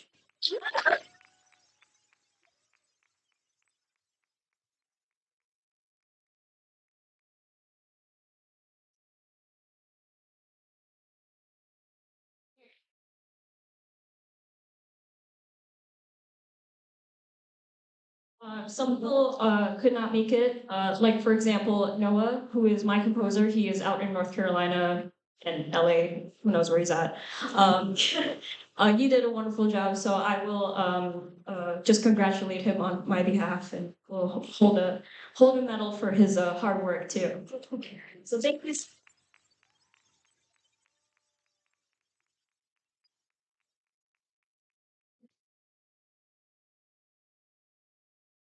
All right. So one last award.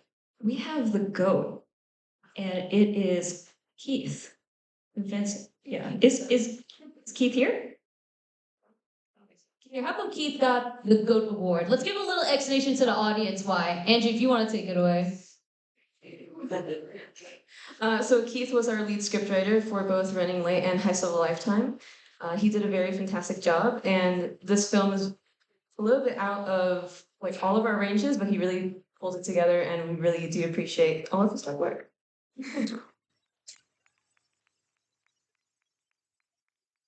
I got it. That Heist of a Lifetime. So we have another little announcement I want to go over. So, you can kind of see, we shouted out the writer, right? Keith. I believe Keith is a film student, right? Yeah. To make an animation production, I mean, obviously we shout out the animators first and foremost because you guys are the ones actually, making the visuals on screen. But there's so much more that goes into it, right? We always need film students. Sometimes we need music students, audio production students, right? And I'm always asked, if I'm not an animator, wish I could play 24/7. Can I still join RHS? The answer is yes. I know. Looking at the crowd, I'm trying to see. I recognize a few film students, but point being, animation production involves so many type of people, right? If you are interested in animation production, or you're like, this sounds kind of interesting, we always need people. On top of my head, I can think writers. Every single semester, we open production applications for people to submit their scripts to us so we could possibly make it.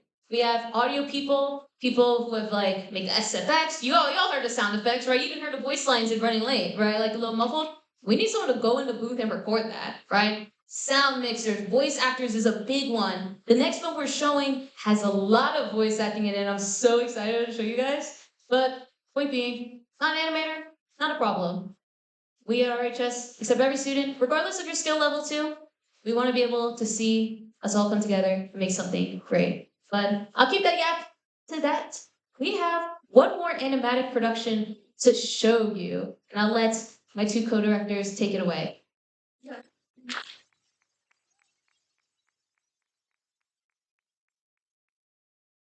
Right. Final film, or at least the one month.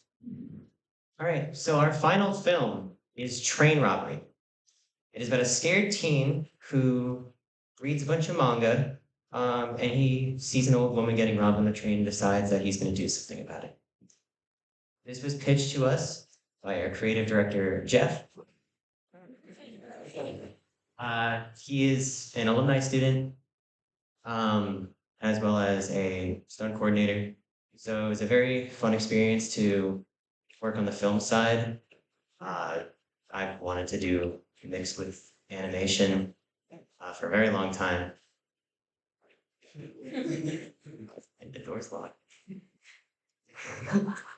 I've wanted to do something like this for a very long time, so it was really cool working with 3D environments and live action footage. So then, yeah.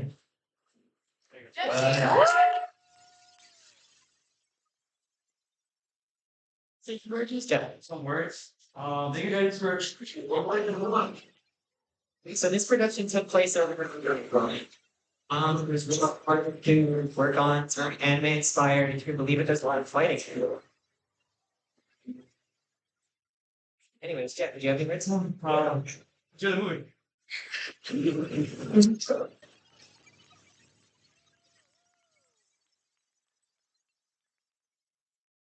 In a world of injustice and fear, a hero stands against it, fights for those who need it.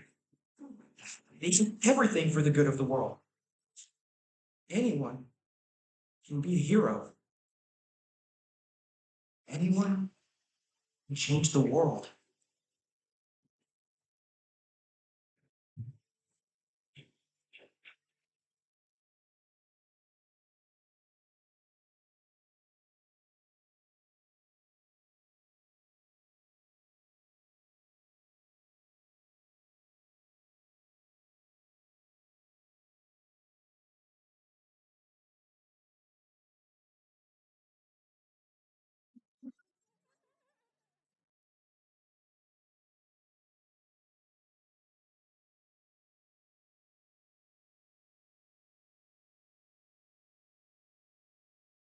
Hey, stop that! Right now, Oro! Gonna tell your mom, What? Gonna punch us with those little weak ass cotton ball hands? Huh? Or what?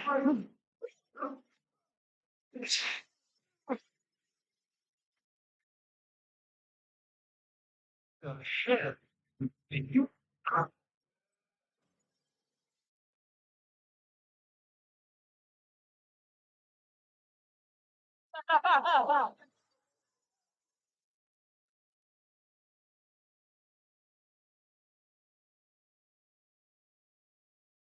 Hmm.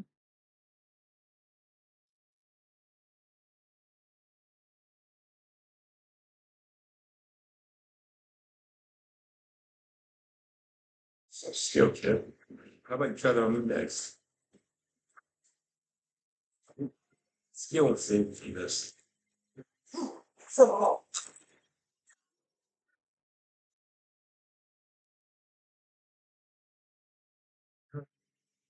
Let the homeless wait.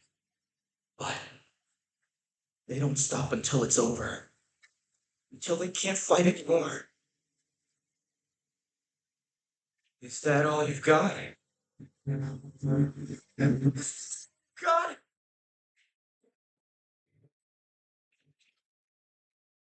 Ah. Oh.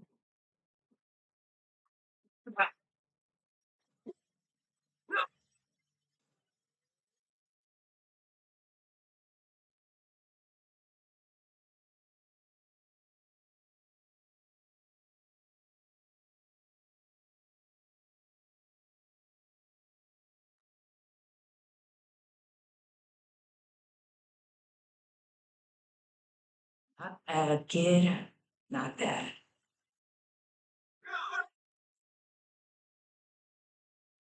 Hmm. Oh.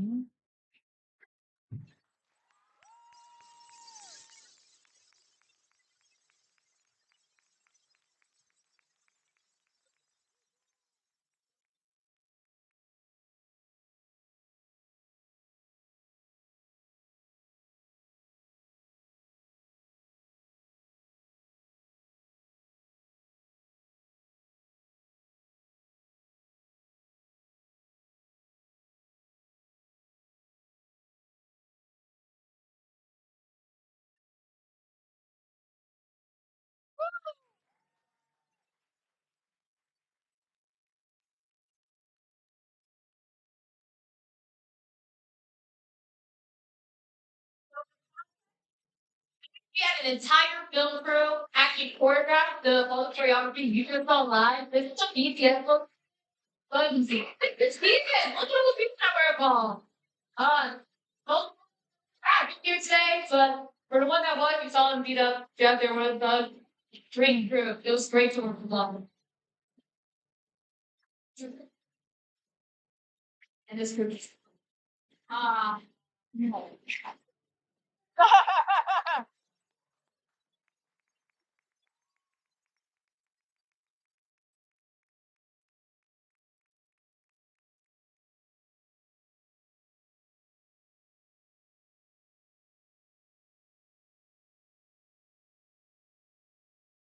That's what happened to about you guys, Andy, Andrew, and people that I'm about to call up their names. We had a small team, about like 9, 10 people.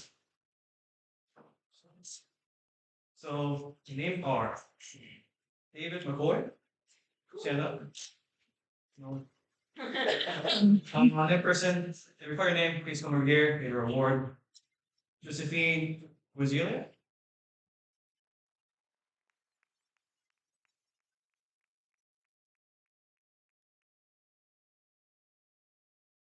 Next one is Adai Egg Gochi.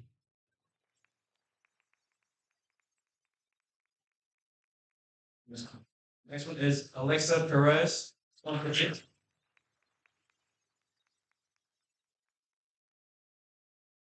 Joy Rosario.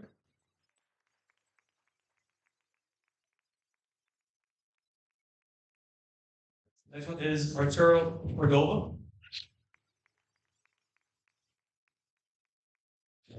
Next one is Christian Puchal.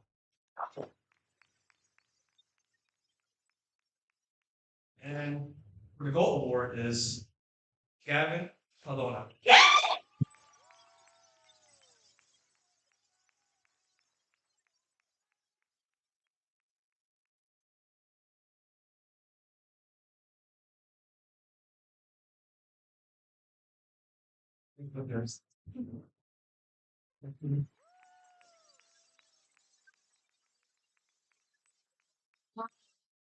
So those were our 1 month animatics. Super proud of them.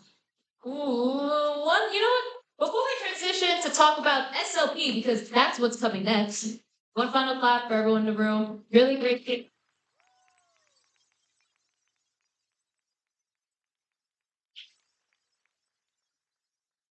Our next semester long productions. Right now, you saw 3 of our animatic ones. You see these, we go to animatic phase, aka just that last stage before you actually get to finishing the animation, right? We have one more film to show you guys. It's our finished production. However, usually in the past, it's been E-Board, me, Angie, anyone else in production department who picks the next animatic. But we're doing a big change this year. Usually, we do all these productions in 1 semester, which is, I know parents, I don't know how much you know about animation, but that is insane. It is insane how we did all these films in 3 months. Are you guys doing all this? We decided to change it up this year. Instead of doing the same thing where we do a completely new semester-long production, finished film, all in 1 semester, we are going to choose one of the animatic films you just showed and fully produce it for next semester. So, big change. This needs more time for the animators to do more work. It's less strain on our part, and I'm really excited for it. So, without further ado, you all in the audience get to have an influence on this. E-Board has put in their votes of which they believe the next semester long production should be, but we want to hear yours. Inside is a QR code. It has 3 of the films up there, and you get to pick which one you really like. So, would it be Running Late? About the little dog running late to work? Would it be Heist of a Lifetime? That kind of surprise marriage. Big heist film. For Train Robbery, the anime fight film. Give you guys 30 seconds to put in your votes, and we're going to calculate them during the next part of the season. Which one's going to go? Which one of these films do you want to see fully produced, in color, animated, all that type of stuff? It's like chill. Same discussion.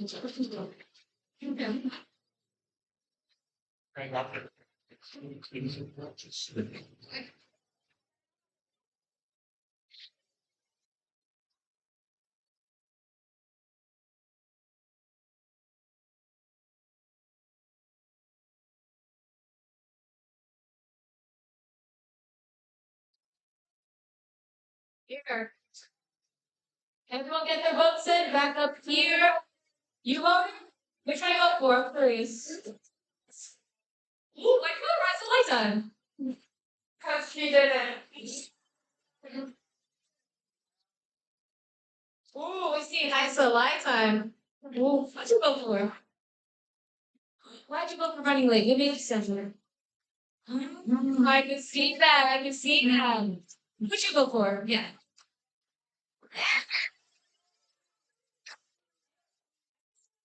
What'd you go for? What?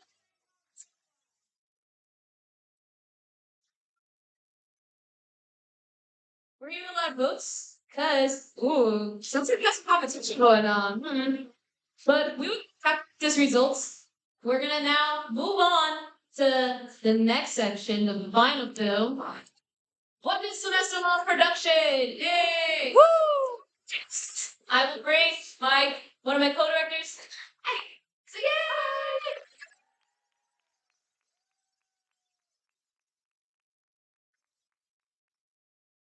Semester long, oh shoot, program is our joint production. My name is Chico. I'm director of production. This is Hi, I'm Addie. I'm the assistant director of production. So each semester we gather student artists and animators and work with them to create a short animated film in the span of one semester. And it's the whole pipeline. So from pre-production and ideation to production and then post-production and then eventually the finished product. But we don't just do the production aspect of this. Semester-long program is a conjoint program where we're not only just, going through the full animation process, we also do it as a teaching method to teach you guys or our students involved, how do you guys stand out in the animation industry, right? I went on my whole yap earlier about experience, but semester-long production is really where it shines. Every week we do weekly workshops where we give each other industry advice. Tips like how do you actually market yourself? How do you make your boss like? How do you stand out in a studio environment? Time management for artists. Skills that really definitely apply when you're in a production. We teach you guys. We teach industry standards of how you do certain animation steps. It's a lot more in-depth of a program, right? And all we hope is, outside of getting a bunch of cool animation and having everyone learn how to be a better animator, we hope you guys also learn how do you become better workers? How do you really compete in this industry? We're really trying to motivate anyone who comes into this program directly. How do you really stand out?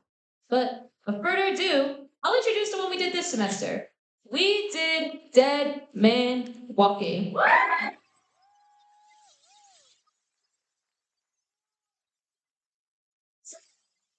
Dead Man Walking. It is about a character named George. He's a zombie, right? And he lives in his corporate job, but he is kind of falling apart in it. The film is very much about trying to survive this corporate setting when you as an individual doesn't really fit in, but it isn't in a weird, zany way. For rest of the long production, we had a giant team for this one. Me and Addie are stepping in as I worked as executive producer. I helped manage the management team. Yes, and I was the animation producer, so I was in charge of directing our animators and artists each week with their tasks. We also had two other people on management team. I see you guys sitting down, but we had Clodagh as our social media lead, who helped basically act as our social media chair, talk to them to make sure they actually got the information out. We had Carolina, who worked as a production secretary. These two also got credited with as associate producers. Basically helped make the whole machine run. And additionally with that, we had 3 creative directors as well. So we usually have one, but we had 3 this time, and they really put in a lot of extra work to make this happen. They came up with the idea for the film. So yeah, please welcome to the stage, Oscar, Thomas, and Lennon.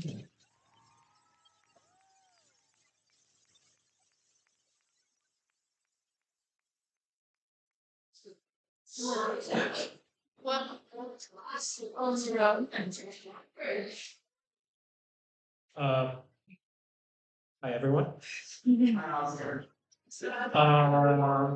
So, yeah, this is, Yeah, no one, no one, we're not missing anyone. I mean, yeah, there was a little bit of paint outside and, some of it got in our mouths. It wasn't really that tasty or not to say tasty, it wasn't meant to happen. It just, yeah.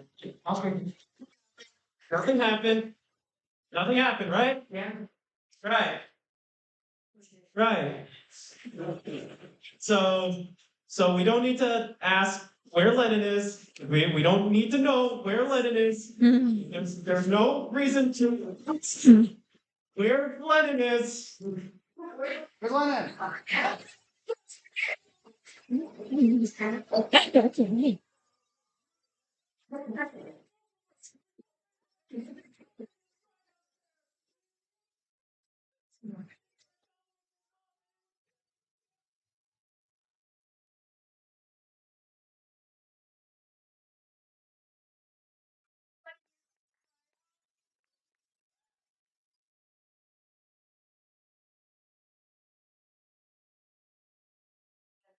for that, oh, yeah. Thank you. Thomas, That, if that's Lennon, who is it? Did we kill? Can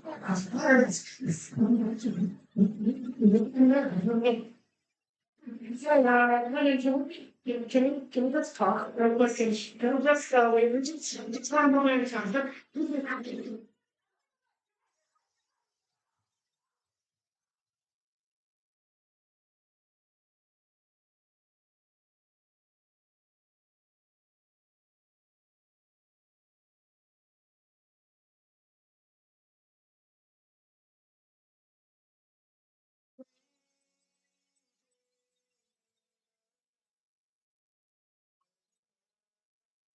Something again about that time. Everybody saw what I've become.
speak for 2 seconds. Us in management team, we did not see the film. I told everyone, guys, don't look at it. This is not your first time seeing it. Creative director, you have 1 minute. How the hell is it seeing your film for the first time? Disappointed. I hated it.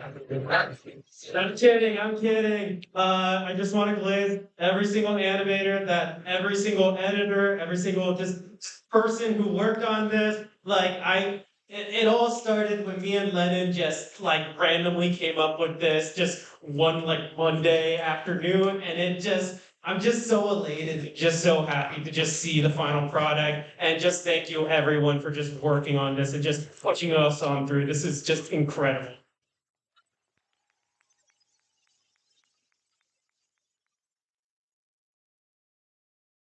I'm speechless, really.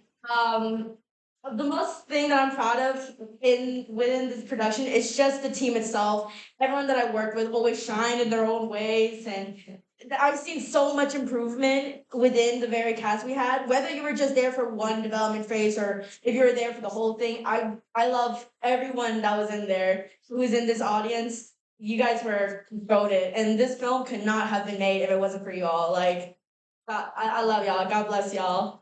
Thank y'all for watching this also for the trust film. God bless.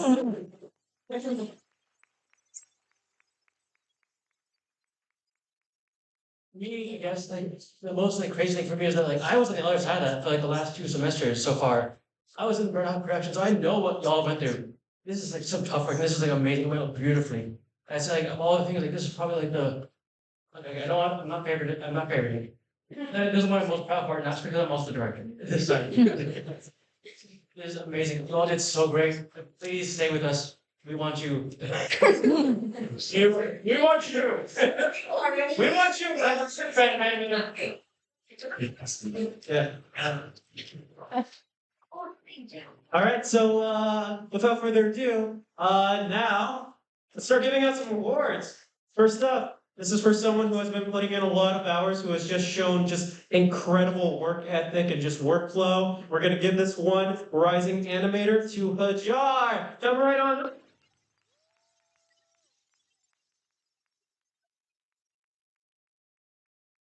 I just give a shout out to just an outstanding animator, someone who's really put in a lot of hours, who is flexible, who's very communicative to us, always putting on time, just someone who really shone in this crowd.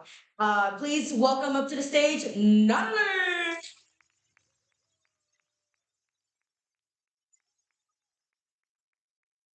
There's a person who's been here since the very beginning. They've been here in pre-production, and when it was time to end pre-production, go into production, we're like, hey, come on, want to come along, help us further? Yeah, sure. And they stayed with us the whole way, and they've been so good, they cook so hard. Please bring up Julissa.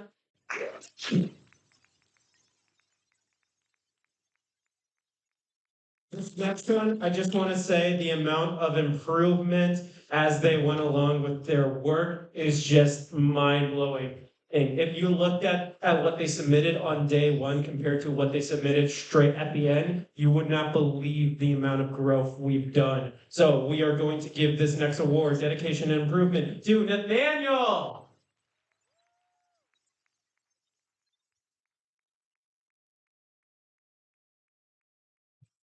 Well, a lot of awards, a lot of recognition given to animation, most of it's to character animators. And of course, a lot of hard work goes into making these characters move. But you know what doesn't really get shown a lot? The environment animators, those who make the world of this film. So we want to give a little special shout out to our outstanding background artist of SOP, Mo.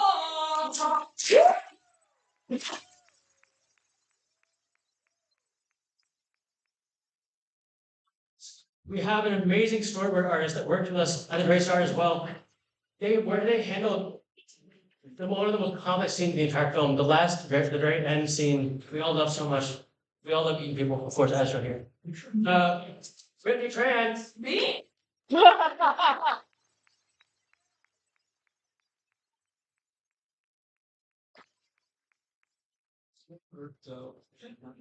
running late.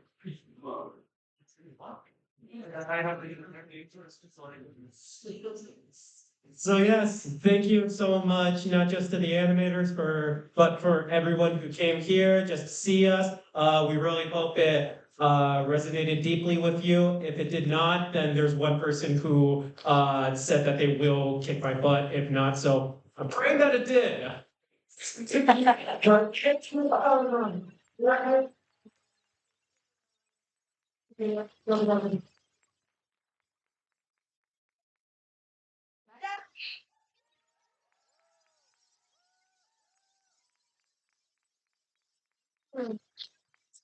So, hold on one second. Before we clear the stage, I want to give one final big shout out to our management team. I know you only heard a little bit, but 8% management team. Carolina, Coda, if you guys could stand up. I know you're heavy in the crowd.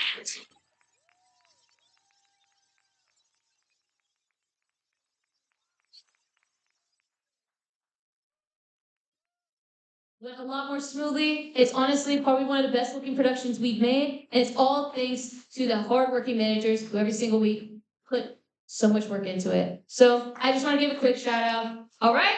Thank you so much. And now,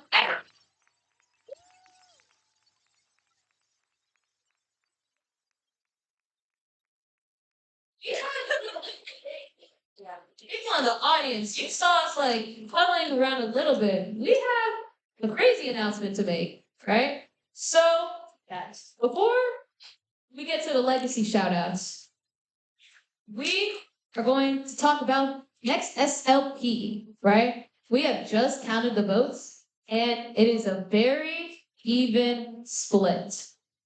We have now 2 films that will be competing for SLP because we were up here like, oh shoot. It is between Train Robbery and Heist of a Lifetime.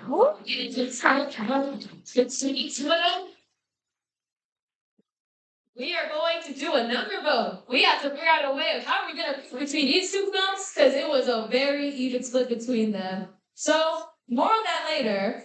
But for Legacy Awards, we just gave awards to everyone, people in the production department. It's a few people that we want to shout out specifically because they have been so influential to the production department. They have been heavy, not just in one production, but for it as a whole, right? So if you hear your name, please stand up. We have Joshua, who helped make SFX for all of the films, Gavin, Kev, and Barker, and Enner. Lily, votes.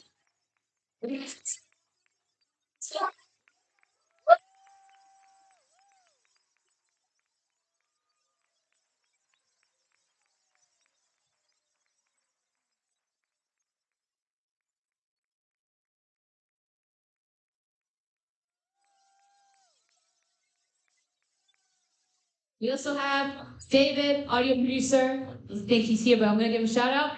All right.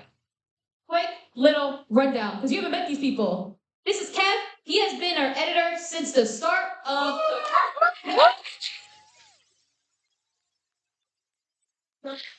actually helped make this department work. We have to give you the biggest shout out ever. Kev, thank you for all the work you did. Helping also edited Dead Man Walking. Help get the Instagram. And then that video you saw the open event. Did work. Shout out to Kev. Graduating, right? Yep. Our graduation. Hey! Second person. This is Lily. Voice actor for also every production we've ever made. Basically, like, what was it? My Favorite Fish. Yeah. Oh shoot, now Roof Hoppers, because you helped like ADR for it. She helped the Train Robbery, the old lady voice. Right? Great voice actor. You see how good that was? Oh my god, yes, iconic was. But you see, I'm forgetting because she's been a part of so much. Round of applause for Lily.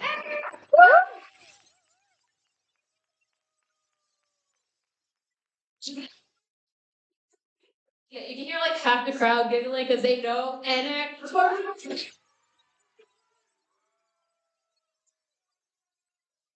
I shout out Enner because I've been helping host every single production. Enner, what production have you not been on? Actually, genuinely has carried half the productions a year. Well, exactly. Production. Enner has done so much work, not just in labor, but also being a team player. Every meeting, you're always talking to everyone, make everyone laugh. We're so happy that we had the honor of working with you. Very good work, Kate.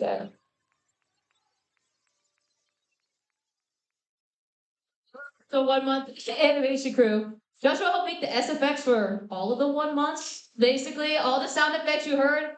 This guy behind the scenes going crazy at it. Very thankful for all the sound. Good job.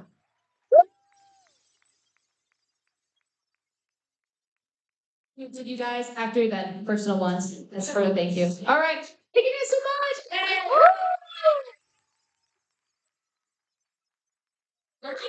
always happens behind the scenes, right? Which is why we really need to shout these people out because they're insane. It's insane seeing all these people all together. But we have the pitch results. I already told you, semester 1 production for the 1 month, it's between Heist of a Lifetime and Train Robbery, which a third secret vote will now come out. We will need to figure out how we're gonna go break this tiebreaker, because crazy tiebreaker. That'll be on our Instagram, so all our animation people, you guys will see updates. But we have our pitch results for the next 1 month. So every year we open up applications for people to basically submit their ideas, give us their log lines, give us their stories, and out of all of them, we pick it. This semester we had the highest number of applicants. I believe it was around 20. It's crazy. Imagine that 20 stories all wrapped up. I really enjoyed this process of going through all the pitches. I think it's a great way for students, regardless if we went where you're pitching on, you get experience actually public speaking, telling us your idea, putting a story together. It's a really fun project. And even if not picked, now you just have an entire storybook ready for your own work. All right, but you don't get to leave you waiting. Let's drum roll, please, for the first one.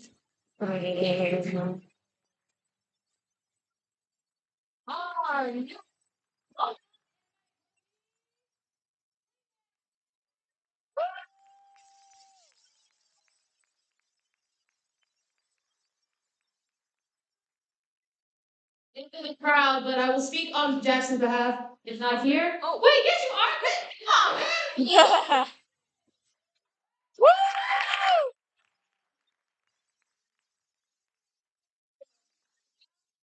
This guy. What's your character's name? You know what? What's your character's name, real quick? His name is Wingman.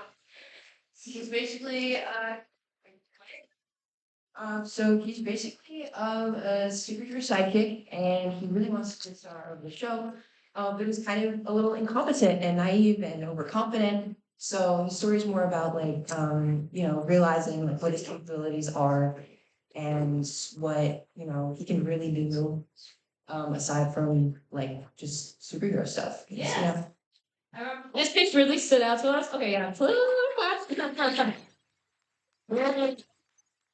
This pitch really stood out to us because we love the outside like the visuals being cool. We have this little pigeon. It's in like a beach town setting. Superheroes, this old comic book style. Very creative film. What stood out to us was the message. And a lot of it is about pivoting, right?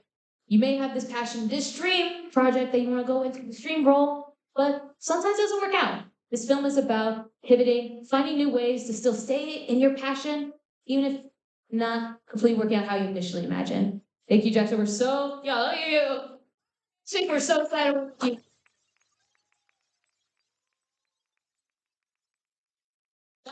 Our first 1 month. The second and last 1 month, because we're doing 2 next semester. Very excited about this one. This one also stood out to us a lot. If I could get one more drum roll in the audience for the next. Okay. The last one.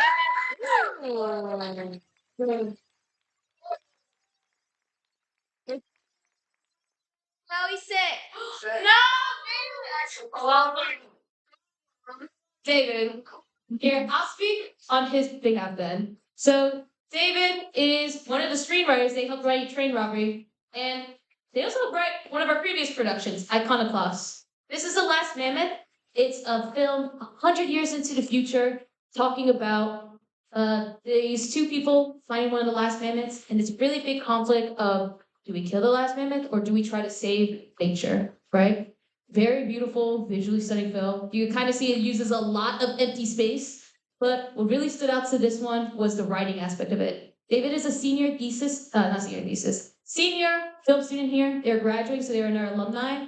And when we heard this film, we thought the script was absolutely beautiful. We love the message. And we're also so excited to work with David in the future. So, round of applause for David. We're excited to work with him.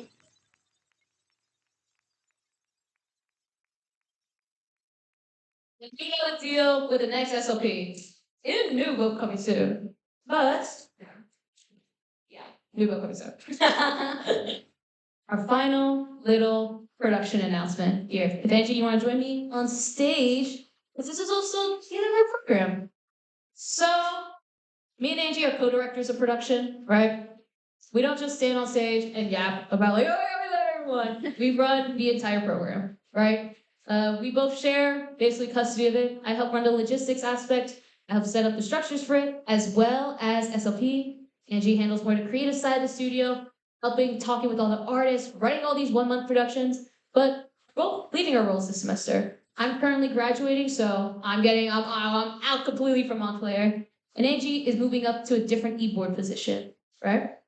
So it's gonna be hard to find people to replace the both of us at the same time. So we wanted to announce a little additional program we're doing. I can scroll to the next slide. Summer intensive program, right? Here. This little program is gonna be an accomplishment of what me and Angie learned during this entire 2 years, 1 year, of running a department. Because our roles are not just, okay, we need to learn how to art, we need to learn to animate, we have to learn how to do management skills. We decided we're gonna share this information, everything we've learned, to anyone who is interested in it, right? This will happen 2 weeks after summer, where we're going to basically do a little intensive program, teach you guys skills like time management, how do you actually act as a leader? You'll learn the entire production process that goes into this, right? And a lot of more fun stuff. We're very excited to do it. I'm really geeked about it because I love talking about management, leadership, all that type of stuff. But to all the students in the crowd, everyone who I've already said, yo, you should totally get in this, right? Anyone who has ever been interested in management or any roles outside of just being artists, we highly recommend this program. It's not just teaching you just, oh, how do you run a production? It's teaching you how to be a leader, right? And that's a very, very, very valuable skill. And anyone who goes through this program has the opportunity to apply for either of our positions. So we're looking for someone to replace us. But yeah, very excited about this program. All right. And I'm the Richard Perman. Yeah. We are now going to pass off the mic to Acer to do her senior send-off. Acer, if you'd like to take it away.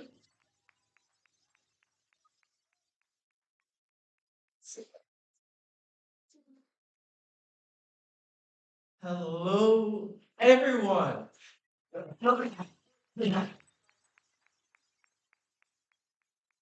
Truly phenomenal job. But this is not my place to talk, really. I want to commemorate our seniors, especially for president of the club.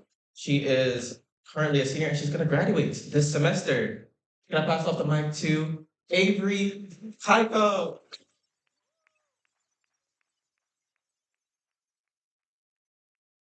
I am indeed graduating. This is my very last week. Unfortunately, it has been such a journey with you all, and I could not be more proud of where Red Hawk Studio has came from, what's become, genuinely. And I'm so incredibly honored to pass my role as president to none other than, I think I'm interrupted.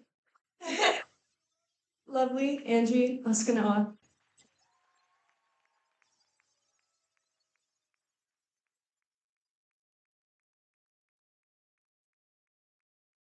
Yeah, honestly, I did not think I would get here. I'm a transfer student, so you know it's a whole new thing. But but essentially, one question I want to ask you guys is, what's one crucial piece of advice that you would give any underclassmen here before you graduate? I can kick off, honestly.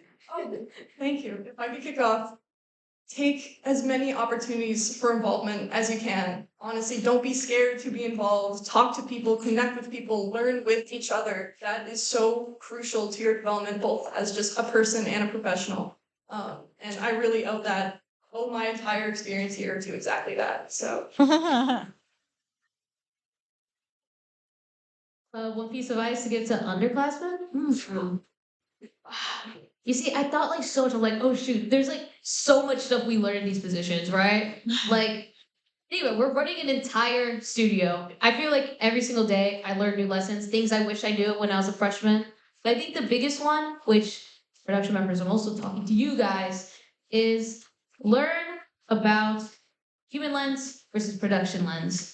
So when I first started, I used to just think, okay, we gotta make the production go. Think about we gotta do the management, we gotta do the organizing. These has to go out. But what actually makes this Red Hawk Studio and this whole department really stand out is the community aspect about it. A lot of us are friends. You heard as some people got called off, like that's my roommate, that's my best friend, all that type of stuff. That's really where the hardest deal is, right? If I was a freshman, I would have told my freshman year self or anyone, don't just think about the work. This isn't just putting out animations. This isn't just putting out content or doing your weekly tasks. This is about the bond you build with people, right? And I think it's absolutely beautiful. I'm so thankful for everyone I was able to work with. Shout out all the animators, shout out production department. Sorry, I love my department so much. But yeah. And now for awards. Right now, we're gonna hand off the awards to our seniors. Thank you so much. Chico, if you'd like to show the film here. Woo!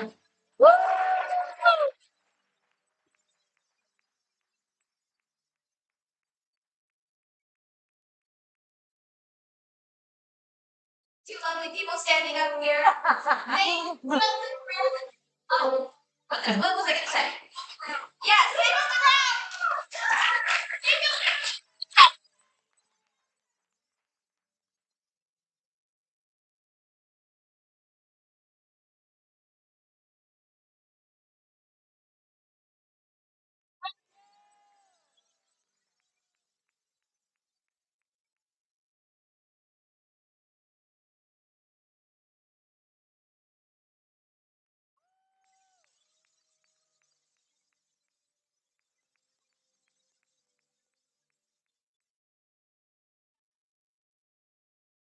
every good catch. It was phenomenal. Shit, they crashed in production. Now to just close off this event, shall we? 'Cause I know you guys are probably really tired. I'm it. I really felt it. Also, do a quick shout out. So if any seniors in the crowd right now, if you want to like stand up and we can give a round of applause to you as well, because you are also a part of Red Hawk Studio. Stand up, eh?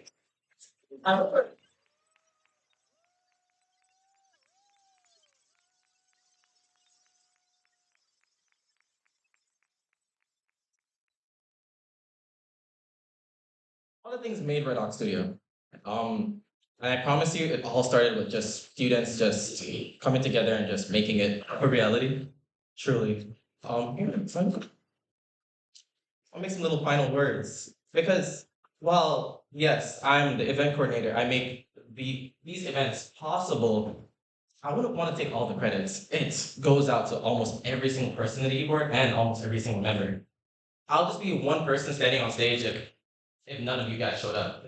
If none of the e-board were to put their work together and make an event like this even possible. Sure, I oversee it, as well as my assistant or coordinator, Ash, we get a run for running around this event, just trying to like understand and coordinate everything. I could not have done that. Ash was in the behind the scenes trying to make sure everyone was on point as best as they can. All right, and with that, I want to also tell you guys that technically the food here wouldn't have been possible without Oliver, our treasurer. If Oliver is anywhere here, oh, there you are. You'll get a round of applause for the treasurer.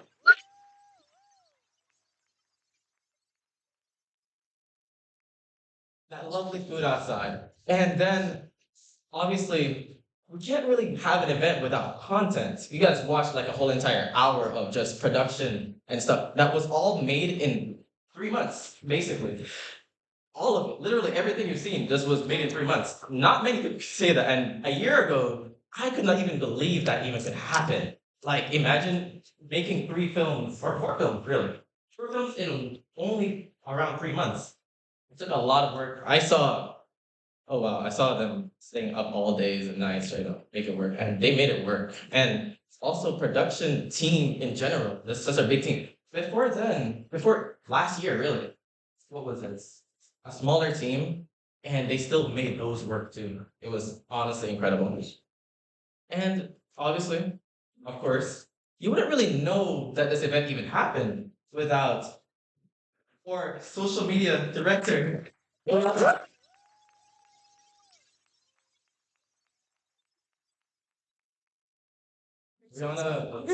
really. When I say like the amount of work that was even put in the graphics and designs, I can't do that. I can't even come close to that. In fact, just even adding my slides, I was like, oh wow, these actually look really bad. And I was corrected by John. And of course, she also has her own team that she specializes with, like a lot of videos and graphics with them too. I don't know if they're in here, but I think all of them. Let's give a round of applause for her. So,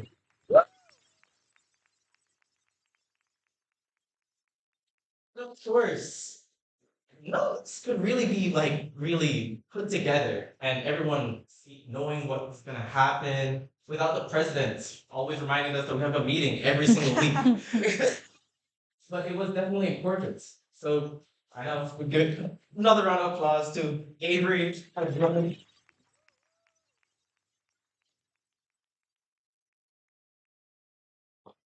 of course, I want to give one more small round of applause to Angie, who's gonna be taking the president role for next semester. Can we get a round of applause?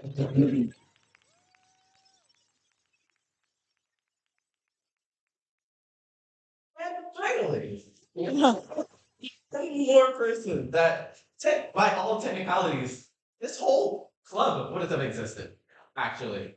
If it wasn't for the creator of the club, you know yourself, man. Xavier, stand up. Around.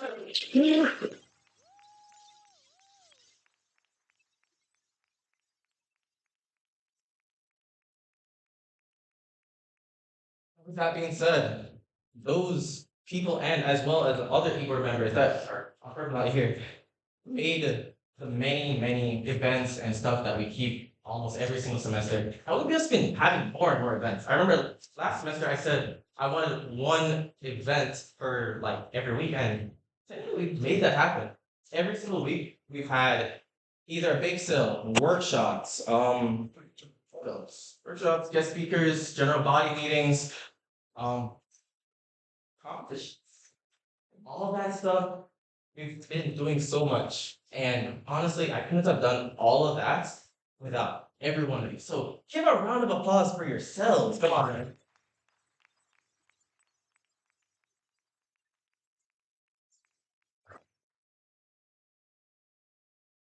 I also want to say thank you to the e-board. I'm a new member, and I just wanted to say thank you for all your understanding and all of your hard work. It's been a pleasure to work with you guys, and I continue to admire you.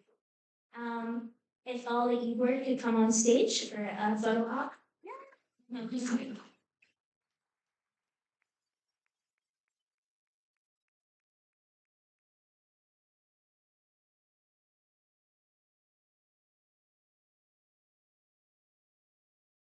So shots. Vanity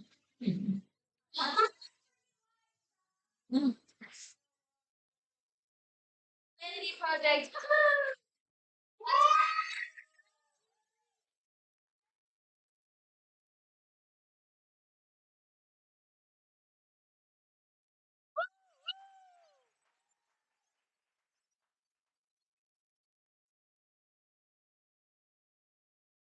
Thank you so much for coming. And that is. Yeah, thank you everybody for coming. I would also like to give a special thanks to all the animators, all the script writers, video editors, sound effects artists. All of you guys have done amazing work. This club would not be honestly as big without you guys, because you are the ones doing all the stuff. So I want to congratulate all of you guys who have worked on productions, and thank you for being here.